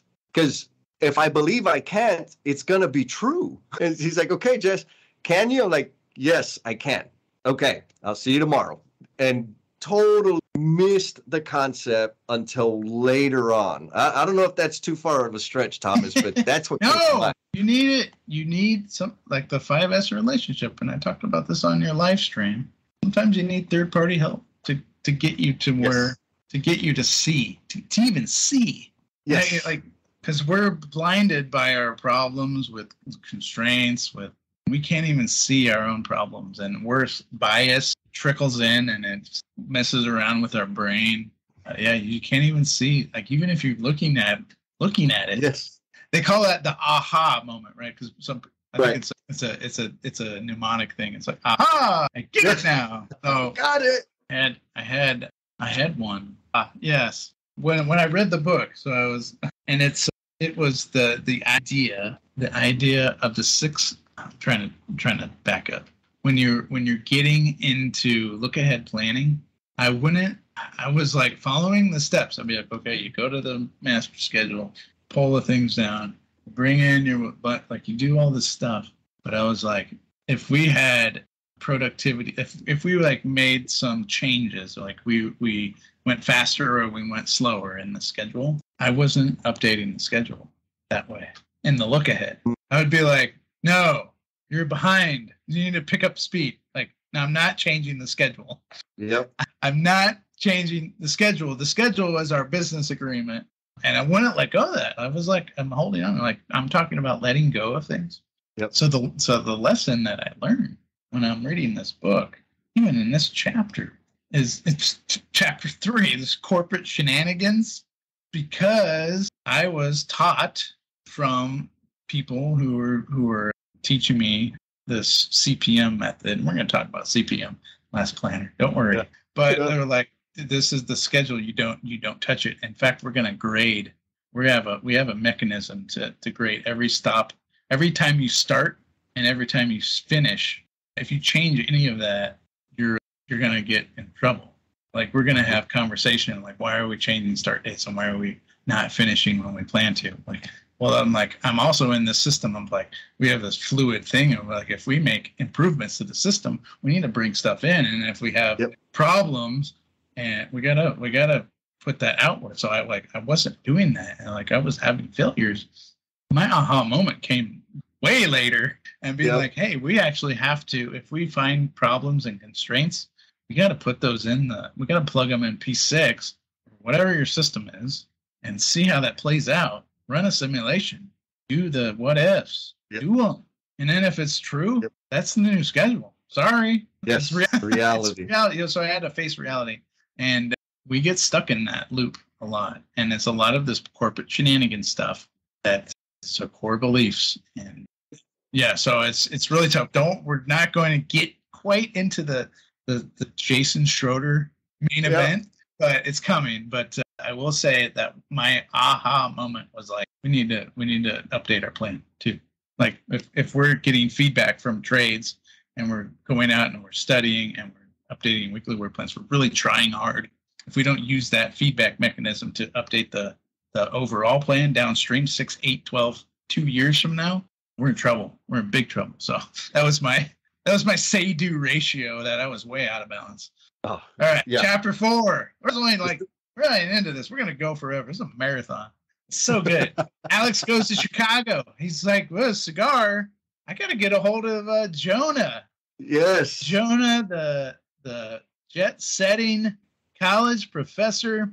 He's a fancy guy like you, Jesse.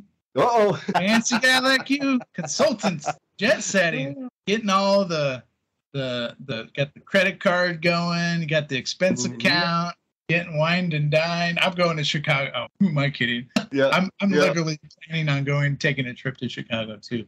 So I'm giving you a tough time. But so Jonah is a consultant now. He's moved on. He's moved into the private sector. He's left the academic world, and he's a very for hire consultant. And he meets Alex and connects. Alex reaches out and he's like, hey man, we need to meet. And he's like, hey, I'm in Chicago. You can meet me. So he goes out to O'Hare. Shout out to airport projects. Before we leave tonight, let's tell the story. But O'Hare, Jonah goes out, or I guess Alex meets Jonah in Chicago, and they talk. And Jonah does this thing about asking questions. He provides advice by only asking common sense questions. And what he's doing, he's learning. He knows the technique. Like Jonah's got it. He's a mensch, right? He's a good guy, and knows the system. He doesn't know all the problems, but he kind of knows production law. He knows these things. So it's like bottleneck law and other things like that. So he's like, ooh, okay, teach me. I'm a learner. So Jonah is not only a teacher, he's a learner. So he starts asking the questions, and he asks Alex if he understands the difference between productivity and playing a lot of games with words and numbers. Yes. And specifically going at the robot, the expensive corporate priority, HQ, robots. Yes. He says it might be the source of his problems. I was like, oh, and this is real, because like when you're in a project environment and you're constrained by policy, right? Yep. You blame corporate. You're like, these corporate guys are just blaming me. They gave me this dang robot and it's super expensive, and I got to figure it out. And I get all this technology and all this stuff. Yep. So Jonah asks him after he kind of figures it out. He goes, "What is the goal?" They're talking about productivity, and like I'm imagining like this would be a sit down conversation with Dr. Goldratt. I'd be all like nervous and starstruck. Yeah. He gets in. He's like, okay. If you've ever listened to Dr. Goldratt, he's got a very Israeli accent. It's South Africans and Israelis. They have like the best accent. That's mine. But anyways, okay. Ask him, what's the goal? What's the goal? So humble inquiry. What's your story, Jesse, about leading by asking questions? Man, here's the story.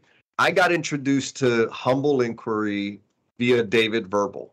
And when I first got introduced to it, I'm like, oh my God, like that's magic. Now, the reason I was able to like see like, ooh, that's a whole new level. When early in my days of understanding or becoming aware of my influence, it was a result of me picking up women at the bar. And how did I do that? The way I did that was not talking and listening. I would ask questions to signal to them that I had some kind of interest, and then I just shut up. And all of a sudden, I'm a different, special kind of person because I'm listening.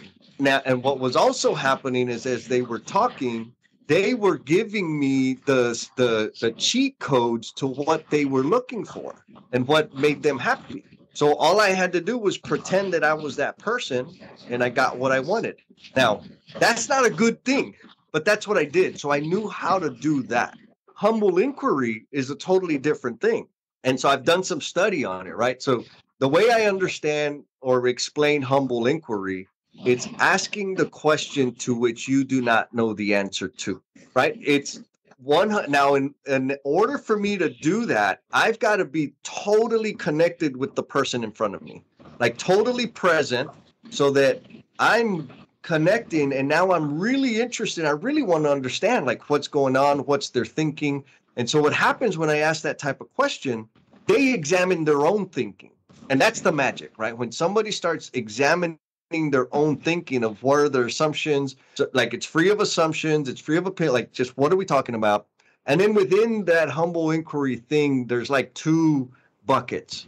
One bucket of questions are technical questions, right? Like detail information that's important, right? Because it's context. The other one is pure inquiry. And those are the ones that I have the biggest lasting effect. Now, so I was learning this, and it's okay, I'm going to go practice this because I'm a coach, right? I was coaching people. And this is maybe a warning to people that get intrigued by the idea. There's a sliding scale. Imagine a sliding scale of coaching. On one end, it's humble inquiry. On the other end, it's telling people what to do, right? So when I learn, and there's no right or wrong, it's situational. But when I learned this humble inquiry thing, I'm like, man, this is the answer. So I would humble inquiry people to death. And I remember I was coaching one individual, and he said, Jesse, would you stop the Jedi bullshit and tell me what to do? Because I am completely lost. I don't have any idea what to do. And it was in that moment when I'm like, oh, okay, I went too far to this side. And so the way I kind of explain it to people that are learning the difference is when you're teaching your kid to tie their shoes, do you ask them open-ended questions until they figure it out? No, they don't have the skill. So you have to do it for them. You have to demonstrate it. You have to show them. You have to walk with them until they have a command of the skill. Then you get into this humble inquiry thing. And it's not the leading questions. It's not the statement with the question mark at the end, because I was an expert at that too. It's really being present and just asking questions. That's like you're a witness on trial, the leading question. Yes. Yeah, yes. The questioning attorney already knows the answer, right? Yep. Yes. And it's when we're trying to problem solve, we have to, I wrote a couple of these down. You already said leading. Like when you're doing problem solving, you have to ask leading questions because you have to draw out the truth. Yep. The Tom Cruise movie. You can't handle the truth, right? A Few Good Men. But you have to ask leading questions because this is Dr. Goldratt's logic, right? You have to prompt or encourage. This is people, right? You have to encourage the question. You have to encourage someone to say that the truth.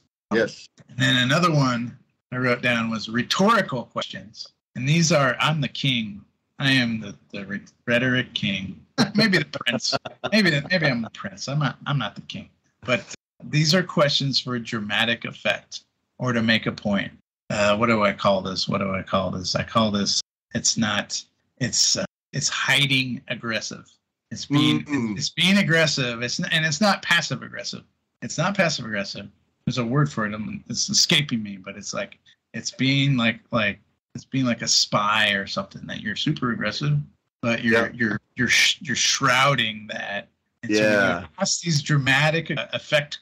There's another. It's like, why is this always in like courtroom dramas? Because these are rhetorical questions. It happens a lot in government as well. I don't want to go down that road, but it's questions, asking questions to make a point. You're making a statement in the form of a question. That's rhetoric. Your rhetoric is rhetoric. And then the last, and I guess that's also if you make a statement. And this is what is this? This is the Dunning-Kruger effect. Yep. There's two psychologists, and this is the loudest person in the room. or the person of the perceived highest authority, they make all these statements in the form of questions, and your only response is yes. Like, hey, we're going to get after this schedule problem. And it's like you're sitting there with the operations man. Say no, it's like you're going to be punished anyways. Yep. So just say yes. So don't do that. I'm the rhetoric king, but I try not to. It's hard. Do not, because when you're asking questions, you go down these paths. You follow these paths.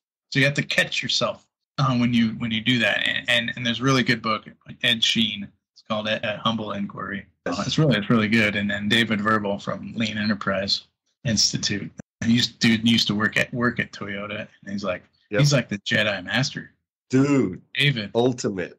Like ultimate. The person who I am most like, if you look up emotional intelligence in the book, like in the dictionary, it's like, well, David, what's up, man? So yeah, you got to channel some Ed Sheen or some David Verbal when you ask questions. The only way to do that, active listening. Yes. Listening. Yes. That's a good segue, but yeah, go ahead. No, I was one cheat code that David Verbal shared with me, because I signed up. Him and Mike Orzen they were running this coaching pod, and I was trying to figure out, like, I'm kind of this lean coach thing in construction, but how do I baseline outside of construction, right? Like I needed to have a benchmark. And so I found this pod, and him and Mike were facilitating it. I signed up for it, and there was a bunch of coaches from just healthcare and whatever, everything. Like, okay, all right, now we're different league. Let's see what we got. Anyways, learned a ton. One of the things a practice like they recommend is, like, when you're sitting down with the coach in a coaching engagement, audibly recognize something that you see. And so, Thomas, when you and I got on the call, like, man, that's a cool ass light, right? Because it does two things. It signals to the person that they are your number one priority. And subconsciously for me, that brings me into notice any other intricacies of what's going on. Most importantly, what is the body language of the person in front of me? Like, if I can't, people have asked me, like, Jesse, when did it happen when you started getting into coaching and getting into humble inquiry? I'm like, I don't remember the date, but what I can remember is the faces of people. Before I got into this coaching practice, I can't remember people. And the point is, I didn't pay attention to them. I was focused on outcomes, focused on output, focused on go. And when I made the shift, I can remember seeing people's faces because I was paying attention to the person. Is that crazy? That's the step. Once it's active listening, you have to. Yep. It's action. Yes. Yes. Regular listening is just waiting until it's your turn to talk. Yes. Active listening is body position and focusing, and you have to burn calories to do it. Man, that's good. Thank you. Active listening, that is like oftentimes is a constraint. Yes. We can't hear or word. Especially now, a lot of our stuff is virtual. Yep. We can't do a bunch of the active listening techniques because we're just not physically there. And at least the technology has improved a little bit.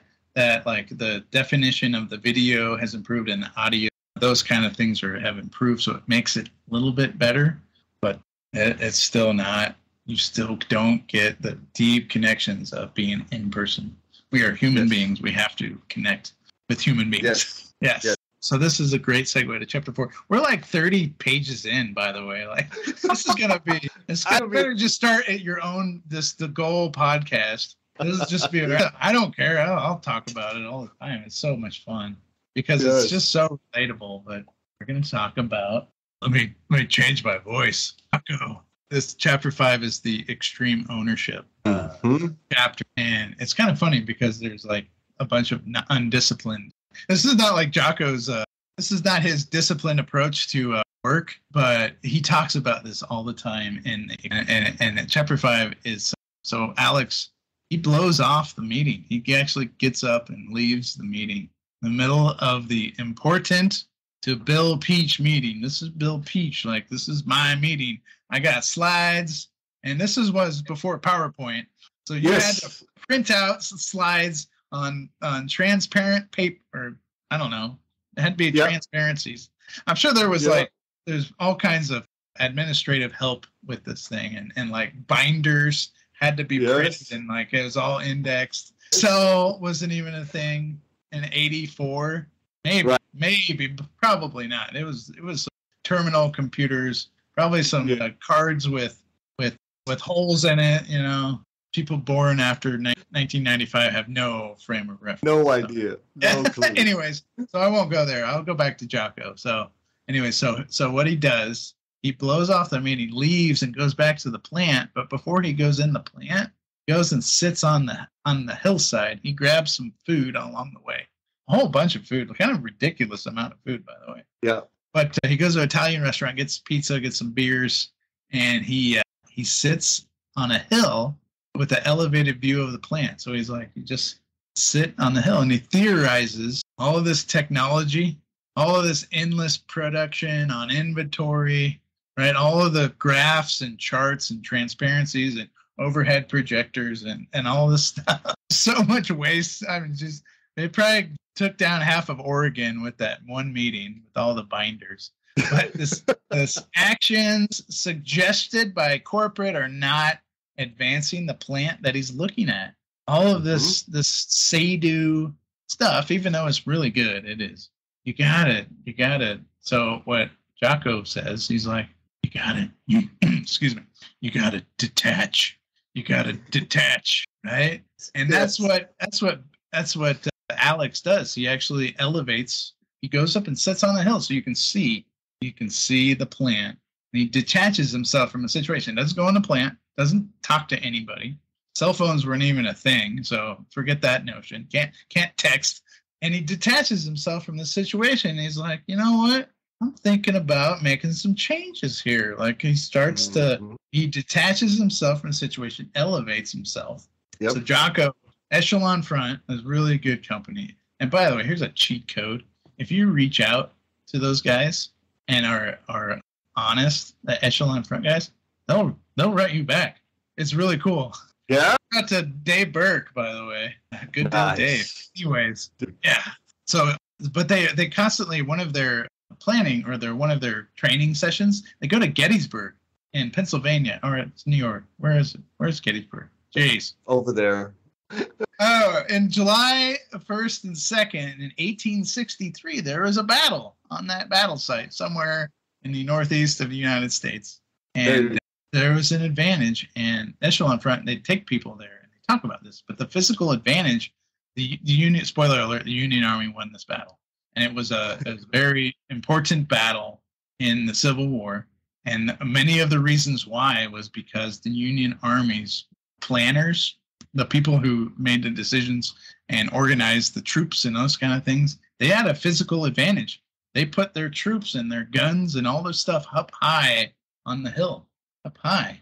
And they got there early. So I'm not going to talk about getting there early, but planning and arranging things is, if you're early, that's fine, right? Being early and waiting is not fun. But if you get there early and you start deep cleaning, you start making plans, get yourself situated, have an advantage, being elevated just from the just from the extreme ownership example, being elevated has an example, even if it's in the book they say just 6 inches, right? He was like just in a training module, and all he had to do was, hey, tap this young soldier or probably Navy SEAL, say, hey, step back for 1 second, just elevate, and all he had to do was lift his head.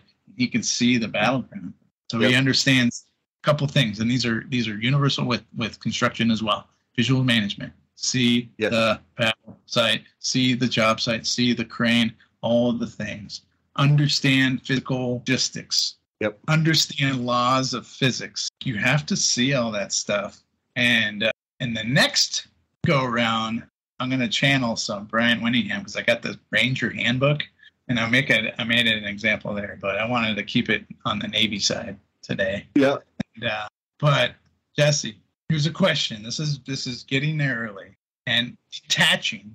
But have you ever noticed you can give your friends advice, but not follow it yourself? 100%. And even better, I have my baby brother Renee. He's 18 years younger than me, and he'll call me for advice, about his wife, like his relationship advice. And I'm like, okay, first disclaimer: I'm the guy that's got 2 ex-wives and is chronically single. So you're getting advice from a guy who is single, because I'm third party, right? I'm objective. I don't have any emotional attachment to that outcome. So I can give them really sound, thoughtful advice. But I know if I was in that situation, I would not ask for advice and I would screw it up big time. Yeah. So the detaching piece, like the Alex on the Hill or Yep. or Jocko with his in the training, or even in Ramadi, geez. Yes. But so it's a big deal. So you have to, number one, detach yourself from the situation. If there's good advice, if you're giving good advice, you should follow that step. And it's really hard. So for me, in this, when I read this chapter, I went and I walked, and this project, there's a hill. There's a hill. You walk up 2nd Street, and it's been to San Francisco. Hello. It's built all kinds of crazy hills. So you can actually get a better view. And I never went that way. From my commute was always towards the north, towards BART. But rarely would I ever walk up the hill. There was no reason to, except to get a detaching, get a elevated view. Yeah. And what I saw 2 things. I saw the hoist. I rode the hoist all the time, right? But I saw the hoist, and we're going to talk about variation. But I saw it would go up and stop. And then it would go down a floor, and then it would go up, and then go up like 10 floors, and then go back down, and then start over. And there was no I was like, that doesn't seem right, because whenever I go and walk to the hoist and I push the button, hey, Thomas, Project Super, right, talk about patterns. And it was no factor. It'd be like, all right, Thomas is here, because I trained the operator. Hey, because I had to walk inspectors and the owner. So I say, hey, when I call, come down and get me.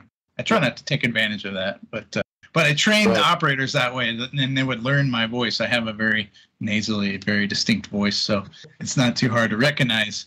But so I never felt like I was never detached from the situation, because I wasn't in the same situation everybody else was. Right. Because it was different for me. So I didn't, until I walked up the hill and looked at the hoist, I didn't understand it. Like, it took that, well, number one, reading this chapter, and 2, going at, you have to do it. So you have to actually be like, go and look at a situation. And in Toyota, they call it an oh-no circle. They paint a circle on the floor, and you stand there in silence, and you write down. Cheat code for everybody out there. If you have a hill or a drone these days, we fly drones over our job sites. It's such an advantage, because you get away from just the day-to-day stuff, and you have to stand there in silence. Take a notebook, and you have to sit there for a while and try to clear your mind of all judgment, but you start to think. And my question when I walked away from it, and I'm looking at my notes, I was like, I need to figure out the feet per minute on the hoist. Like, what? Like, I'm like, it's a hoist. It goes up, it goes down. It's a prescribed path. How fast does it actually go? And then I'm like, how many hours in the day? How many people can you put in it? Because it was, at that point, like, people were like complaining, because we didn't have any rules. It was like, call the hoist and it'll come pick you up. But there's some laws about production, and that I was about to learn.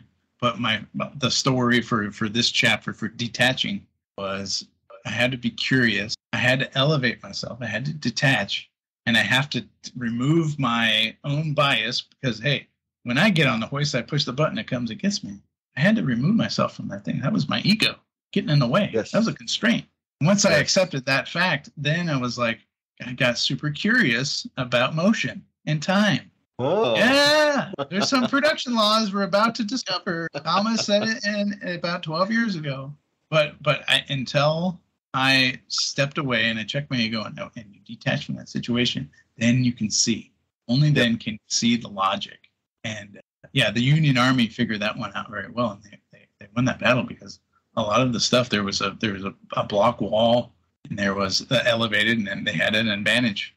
And so the echelon front, they teach people the same thing I just told everybody there. And that chapter in extreme ownership, it's this chapter 5. So Alex goes and he sits and he looks at it and he's like, okay, I can make changes. Like he changes. So Jesse, you went from you can't run the lap, so you were proven. So he was like, he meets with Jonah. He blows the meeting off because he's like, oh, I'm not getting anything out of this corporate shenanigans. And then he goes and he sits and he detaches. I think that's really cool. So it's universal, and it really happened to me. And my notes to myself, I'm looking at them. Go find out the feet per minute on the hoist. So I went and I looked.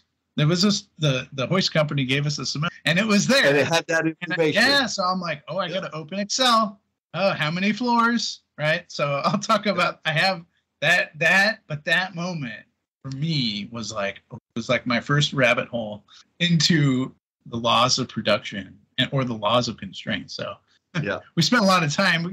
I love that chapter. It's so good. And I want to make sure that everybody listens. So cheat code, like if you have things that move at a steady rate, hoists, cranes, scrapers, dump trucks, pumps, what other things? If there's a cycle time, you can calculate it. And then you can start to take advantage of it. So the project I'm going to tomorrow, we exploit that rate. Yes. And it's a 41 story building. And I didn't exploit those rates in 2022 until I learned that in 2013 in San Francisco, standing on the corner of on 2nd Street. Yeah. It's a nice coffee shop. There's also a hotel over there and a condo tower. And the firefighters union hall, the Marine Firefighters Union Hall. I had to walk past all of those. So it's a good spot to see some production, or it was at that time. Yeah, back then. Yep. Yeah. So that's cool. And it also was interesting because at the time there was a lot of infrastructure that was happening in that neighborhood. So I could also compare and contrast other projects. I was like, before I was like, all that. So this is the Say-Do. I'm like, oh, I don't care. That's a different company. They're all screwed up over there. But I was like, oh, wait a second. What are they doing? Like, I got curious. So that didn't happen until you detach yourself from the situation. Check your ego. Go and see. You have to go, and you have to go and see. You have to take the physical steps up the hill and then stand there in silence and write down notes. You have to write down, because if you don't write anything down, you'll forget it. Technology, you don't have to write it down. You can do a voiceover or whatever. But a lot of those technologies that are third parties, the smart cranes and the black boxes for hoists and elevators, like you don't need those out of the gate. Don't need That's what they're doing. Yes, that you're paying for that. So first thing in the system is design the system in there. And then you bring the technology in and make it go crazy, right? So anyways, that for me happened at that moment. And like, we're only at chapter 5, but like, that was major crossing point. So have you ever started reading a book and you're like, and then it was like, oh, it's like you just go crazy. Yeah. It was like this. I'm like, that book's kind of silly. It's 80s cheesy stuff. And then I was like, boom, God, this is the magic. Yes. So chapter 6. I'm gonna keep going. You tell me when to stop. Yeah, let's stop. No, I love it. Let's do chapter 6, and then let's wrap it with a teaser for what's to come on the next recording. Okay. Sound good? Yeah. This is a good segue. So chapter 6, for me, it's I gave it a summary. It's called "It Matters What You Measure." Oh man, yeah. Right. Mm-hmm. If we're not measuring things, and I do this in my current role now, if we're not measuring things because it's a pain in the butt, or it takes more time, or whatever, it's a trap. Yep. It's a trap. Yep. Because if you're not measuring things, because we don't have enough resources or time, and if those resources aren't optimized, and you don't know because you're not measuring, it's this backwards negative cycle, and there is no end to it. You can only just keep throwing resources at it. So we have to measure things. So Alex, he's like, he's now enlightened. He's gotten the Jocko book in him, and Jocko hadn't even gone to Buds yet at this point, but that's beside the point. Alex, he goes and he talks to the plant controller, so the finance He's getting into the accounting and finance. Lou. And Lou in the 80s is your typical, stereotypical accountant. And I think he's in his 50s or 60s. He wears glasses. He just describes him in very 80s cheesy, stereotypical ways. A very slow talker. And the Audible version is the same thing. But we need people like that because accountants, they think in systems and they think in logic, right? It's a balancing act. Right? I still I need help. That's why I have third party with my finances too. But Lou's got it down, and he controls a controller. You're the one who controls the balance sheet. So he's like, there's something here. There's something more. So Alex is curious now, and he goes to Lou, and he's like, let's have a conference about the difference of what corporate wants us to measure, the traditional. Yep. Hey, the traditional things that we have to measure for sometimes for tax reasons or policies or those kind of things.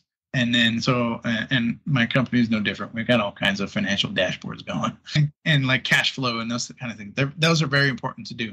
But he's also like, what are the metrics that influence our behavior? Mm-hmm. That is right. Yes. He's like, I got it. We got the tax statement. We got the balance sheet. We got income coming in. We got sales. Boom, boom, boom, boom, boom. I'm like, but Alex challenges Lou. He's like, what are the metrics that actually mean stuff to people in the plant, not to the government or your investment firm or whatever. It's like, what are the ones that actually matter and that actually you can measure? He's trying to get to these production laws. He's like me.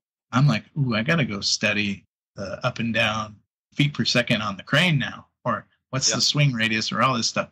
So Alex does the same thing, but he's like, he's onto something. He's like, I bet I can find real productivity metrics in the way we spend money because it's controlled. It's logical, right? Yep. It's a math equation. You can figure that out. So they strategy, and the strategy was, what's the goal? They're like, we need the goal. And here it is, chapter 6. He's like, Lou, what's the goal? And this is one of those questions that Jonah was asking him in the earlier chapter. He's like, what's the goal of your plan? And he didn't give him the answer. He's just like, what's the goal? And on page 45, Alex says to Lou, would you say the goal of the company is to make money? And so page 45, he's like, wait a second. The goal of the money, I'm going to screw this up because I am not a financial person at all. I struggle with my own personal finances, but I have people that help me, thank goodness, and technology these days. Yeah. But he asked them, what's the goal? Do you think it's the goal of the company, Unico, the overall company, is to make money? Maybe. And they're onto something. They're like, so then you start like the thread, like you start like pulling threads. And it's like, where's this thread going? And this is cool because this is the scientific method. So it's like you have to think about your assumptions are wrong. And you have to prove them. And you can. And in the financial world, it's very clear once you get things situated. So they try a equation. And in the 80s, could you imagine? This was like the slide rules, and people don't know that accounting software. So this was like done. A lot of it was done by hand, or you had to print out printouts. Mm-hmm. Nobody knows what printouts are. You'd have to print out all these reports. Nowadays, you go into Excel or SAP or all of these accounting softwares. We use CMIC, and that like it does all of these filterings. You can run all kinds of crazy stuff. But back then, you had to print out reports for every machine, and they had to sift through it like an investigator. Yep. So anyway, so the first equation they do is net profit equals throughput minus operating expenses. So profit is all of the throughput, so all of the value creating activities minus what it costs to pay the people that work there and the electrical company and to buy the oil and lubrication, all the stuff. So your profit is everything that the customer pays for minus operating expenses. That's profit. Everything that's left after taxes, after bonuses, there's probably some fancy acronyms I'm not using correctly, but the profit. So that was one rule that they created. The second one was ROI, return on investment. So return on investment, and this is the book. This isn't financial advice. Disclaimer. Right. Probably should say that. Return on investment equals net profit over your investment. So your net profit that you figured out in that last equation, you put that over what you were investing, and the ratio there is your ROI. So hopefully that's higher than it's a higher number. Your profit is over your investment. So it's that's that one, and then cash flow. So they're like, okay, we set that rule. We set the ROI rule, and now we're going to say cash flow equals money from selling your inventory. And this is cash. Cash is king. Liquid. We got to have cash. Yeah. If all your stuff is tied up in all kinds of instruments, you're at risk. You will perish. Like our greatest, and especially in construction, especially now, if you run out of your ability to pay your bills, you run out of your ability to be right. Because if you were the plumbing company and you came to me and be like, I can't pay you this month. We're a little tight. I did submit the bill to the owner, so that money's coming. Like, Jesse, you're gonna be like, yeah, okay. Tell me when you get paid. We're out of here, right? Yep. So we cease to be. If we don't have cash, we cease the gears grind to a halt. So your cash flow is what the customers pay you. It's your money from selling all the inventory. So you set those 3 rules, and those 3 rules will come back up again. But if he wasn't curious and he didn't detach, he wouldn't have gone down the path about, hey, I'm not going to talk to the people at the field, or the people in the field, because they're busy with the chaos, right? They're like, we're busy. We got all this stuff, and we're retooling, and we're doing this setup, and we have to maintain this machine. So like, don't go burden the people doing the work with a bunch of problems when you're trying to not solve the problem. You're just trying to discover. This is discovery still. He goes and does, remember my tree? Yep. Instead of going to judgment, being like, these guys are lazy and the machines are not set up in the correct order. I'm going to do a bunch of controlling behavior. That's probably normal. Instead, he went to inclusion. Yes. He did some reflection up on the hill, had a couple brewskis, felt better, had some meal, got a bunch of alcohol and glucose running through his veins, feeling good. Goes down and he's like, I want to include accounting, because they got the computer, right? They got the stuff, and they got the smart people that can do all of this studying, and that's for me, that's the diversity piece. Right? Yes. Like, if you're in problems, if all the people who are trying to solve the problems we're all the same people, right? We're all the iron workers. You can't solve the entire system unless you have a different sets of values. And who has typically in a production world, who has the system view? It's the accountants. Yes. Right? Yes. And it's like, he's onto something. He's like, is the goal to make money? Like, I got to go talk to the guys that deal with the money. It's the lifeblood. If we don't make money, we go out of business. And if you don't have cash, it's even faster. So that's we'll stop it there. But what do you think? I didn't write any questions here, but I'll ask you, like, what for you? I do something every day. I get on the scale. Yeah. And it's like you shouldn't get on the scale because like your weight fluctuates. Yeah. But for me, I've been trying to lose some weight. So if you don't measure consistently, and I understand there's fluctuations based on the water and food and all the times of the month and all that kind of stuff.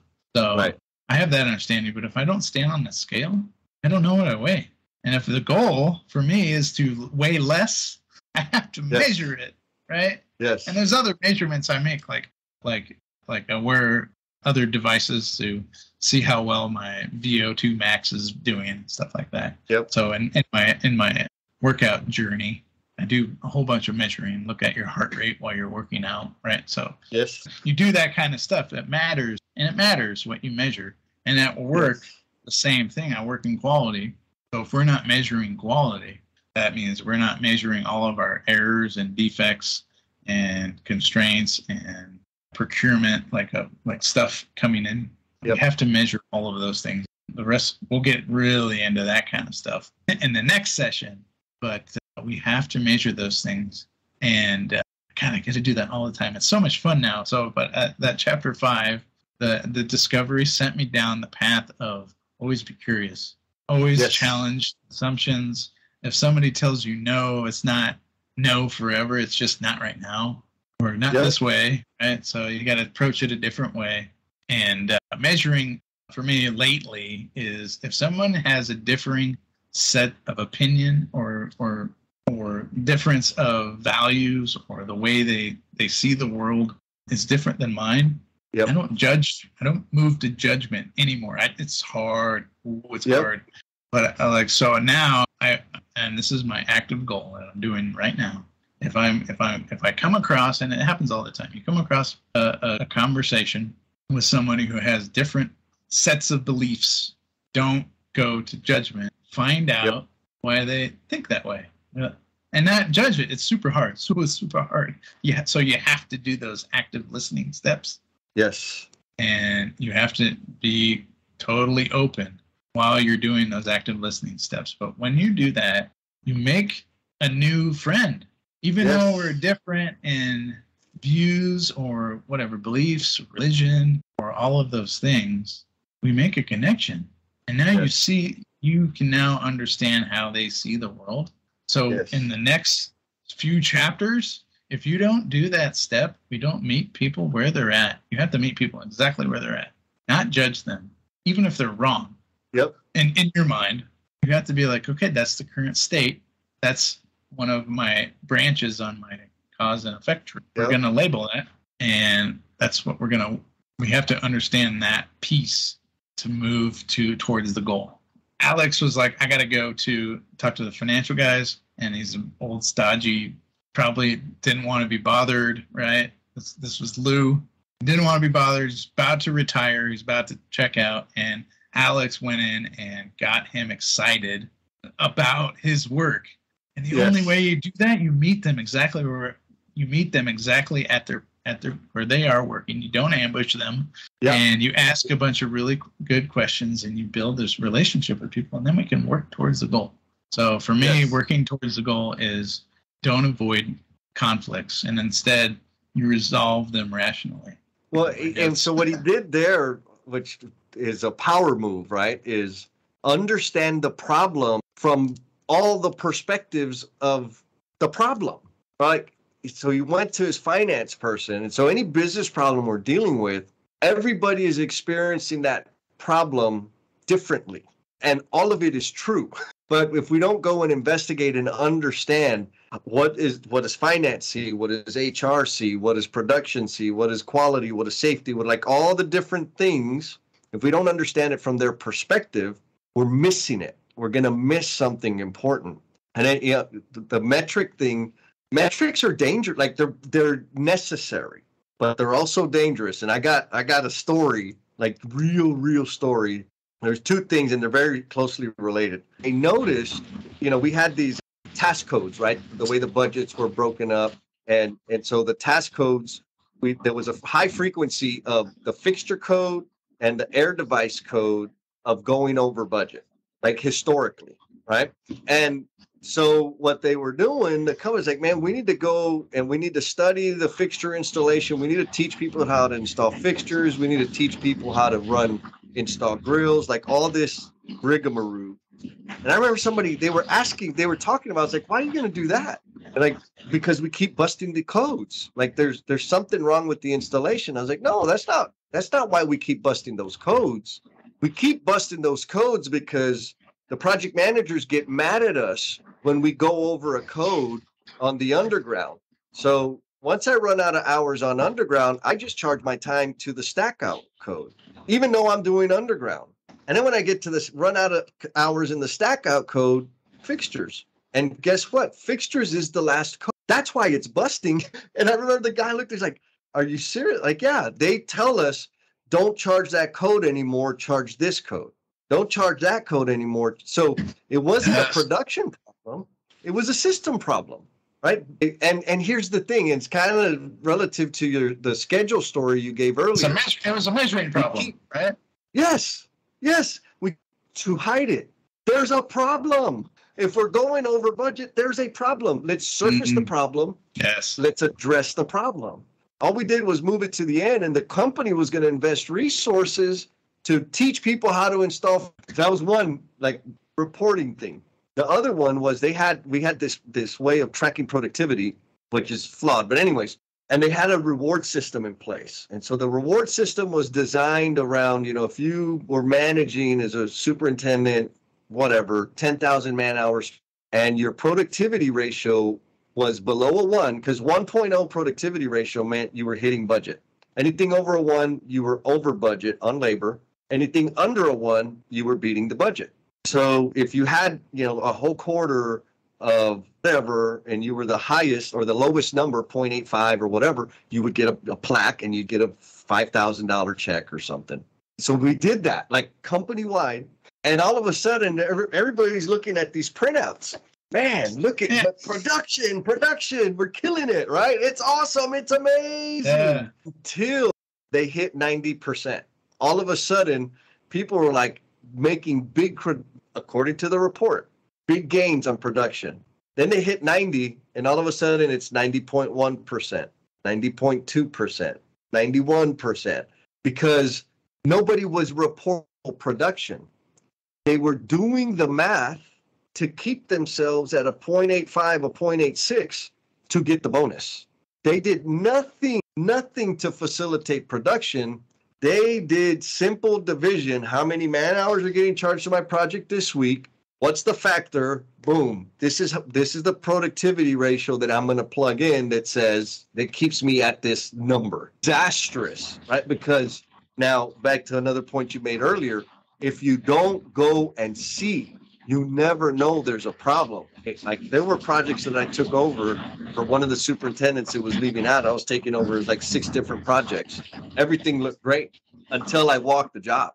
And I was like, oh my God, we are in trouble. Like I've got to back status these things. We got quality issues. We got relationship issues because nobody went to see.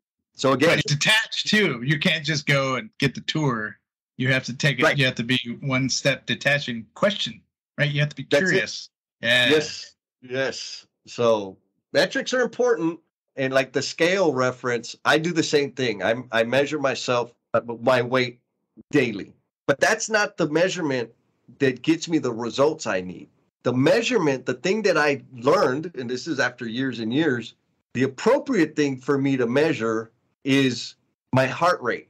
The number of times I exercise, because it's those things that translate into the beautiful numbers. Oh, there you go. That right? Move much. It's how do I know I didn't look at the rings aren't closed? Yes. Yeah. So it's what are the actions that drive the outcome? And too often business leaders get stuck on the outcome. Give me a better number. Like, okay, you can stand on the scale 1,000 times and you're going to burn some calories, but that's not going to get there. You got to go out there and get into the middle of it and understand what are those contributing factors, what are those key performance indicators that feed into the income and reinforce those things. Yes.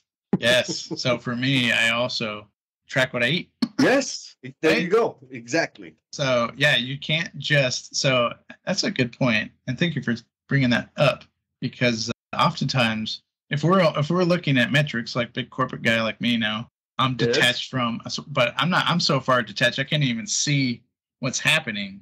Like they're states away. Like there's thousands, like people work down in Miami. I can't even see them. And if I'm only getting reports, and if the measuring, if they're not going out there and measuring all of their rework or issues or stuff, it looks pretty damn good on my end. Yeah. Up here in North Carolina. Like, yes, you're doing pretty damn good. Pretty good. So, but I don't only look at the issue reporting. I also look at other, I'm not going to tell them on the internet, but I have other indicators, because here's a secret, here's a cheat code. Tell me what you're measuring and I will behave that way. Right? Absolutely. Right? So 100%. But there are indicators, and I'll tell the 2 indicators, and and where I got them from this book and a lot of study of Goldratt's other catalog, if you will. But one is stability. So we're going to talk about variation in the upcoming chapter. So if there's a lot of variation, it shows up like a gopher. Yes. There's lots of variation. So if one factor of variation, it shows up in your quality metrics, right? Like number of errors or dings in the walls or punch list items. That's one factor. There are other areas that we look at and measure, and some of the measurement is automated these days. But we look for stability. So there's a stability factor, and those you find those in other aspects. And then the other one is constancy. And we were talking about that earlier before we started recording. But constancy is a leading indicator. It's both. It's both. It's a leading and lagging indicator. But constancy is the things that you do all of the time. How do you know? There's proof of it. So it's like there's well-worn paths on job sites, right? You know what I'm talking about. Oh, yeah. Or people take shortcuts through, if you're doing like renovation projects, people take shortcuts through the front of house part. So if that constantly is happening, there's a problem in the system. It's not the people. The people shouldn't be doing that, I agree. But the fact that they can, they will. Right? It's just, we're human beings. And if there's a low trust environment, they'll definitely go that way. Just to do the ambush effect and the get back, right? You got to get back. Yep. So there's the constancy thing. So if we're constantly having other problems in other areas, that means there's a constancy issue that the culture on this project, whatever, needs to be changed. We have to redesign the system. And I learned that from the goal and a bunch of other. So it's stability. And we're going to talk about this. This is like let the cliffhanger for the next session. Stability on one side, that's a leading indicator. You can have a stability matrix or dashboards or anything. And then you have a constancy. And that one is constancy is leadership. Right? So the leadership index, the say-do index, that's constancy. So I'll go back to one of the chapters. Which one was it? Chapter 3. Jeez. Yep. Oh man. The constancy. So like, how are we with our core values if we're constantly checking ourselves against those? So that's that one of the problems in Western management is we say one thing and we do another, or we say one thing and then we tell people to do another thing, or we design systems where we make it impossible. It's impossible to live up to these core values. It's super hard. So the constancy thing is that we're constantly. That's why it's continuous improvement, right? It's like a circle. There is no end. So let's leave it on that cliffhanger there. This book is so good. Yeah, we'll fire it up at chapter 8. Hopefully we'll clip through a couple more. We're going to talk about Herbie. And Herbie, everybody. And robots and theory of constraints. But I just we'll leave it on this. We just met this week with Adam Hoots and Jennifer Lacey. Yep. Thank you for inviting me. That was so powerful to me. It like filled my cup up. And, I met Adam Hoots down in Greenville, South Carolina. And we were talking about the goal, and he was like, dude, Brooks Law. I was like, what? And I didn't miss this one. This is a new one. So thank you, Adam. But Brooks Law is adding more people at the end of a project. At the end of the project, when you're already late, if you add more people, you're going to make it even more late. I'm not going to say why, because it's in the book. Brooks Law. So thank you, Adam. See, it's just that's why I love this little community. Yeah, we just keep teaching each other new things, and then it's like, and now I get this piece. So thank you, Jesse. Yes. Thank you, everybody out there for listening. We're having fun with this one. We'll keep it going. Hopefully the lights stay up all the time. Yes, sir. Got it going. Got it started. It was an idea. What you made a comment, I think, when we were doing the collabo sessions on the Lean Builder, and you stepped up and said, all right, let's do one on the goal. Yeah, I'm going to look for the chapter before.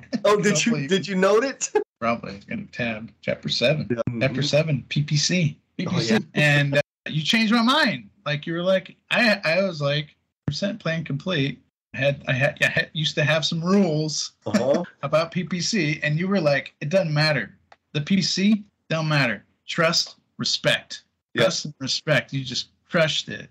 So Felipe, you weren't ready for that one. I think he was thinking you had you, and you knocked it out of the park with the trust and respect. With construction, we have a trust and respect problem, and it's very pervasive in our industry, and some of it's systematic.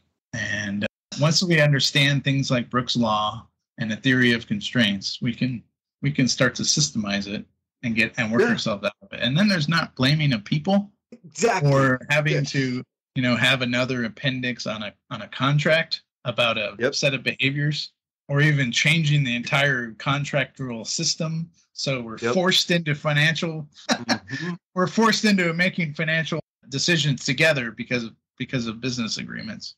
I think those are good and those should happen. But if we start by identifying core issues, just like we started this whole podcast today, we have to identify those core issues, and the core issues are the ones that make us the most uncomfortable and make us and even push away or get angry or get violent. Yes. When we confront those in the active listening, humble inquiry, the testing systems, using science and math and accounting, and when we do that, you notice I didn't say blame human beings, any of those. There was no humans in any of that study. We hadn't even gotten a GoPro out yet. Yep. So we can design systems and solve problems just by using data and facts. So I think we'll leave it there. Man, did I not tell you that we were going to nerd out? I hope we didn't lose you, because, it was kind of a windy trail. We only managed to get through, I don't know, it was 6, maybe 7 chapters of the book. And we had outlined, the plan was to get 10 chapters done.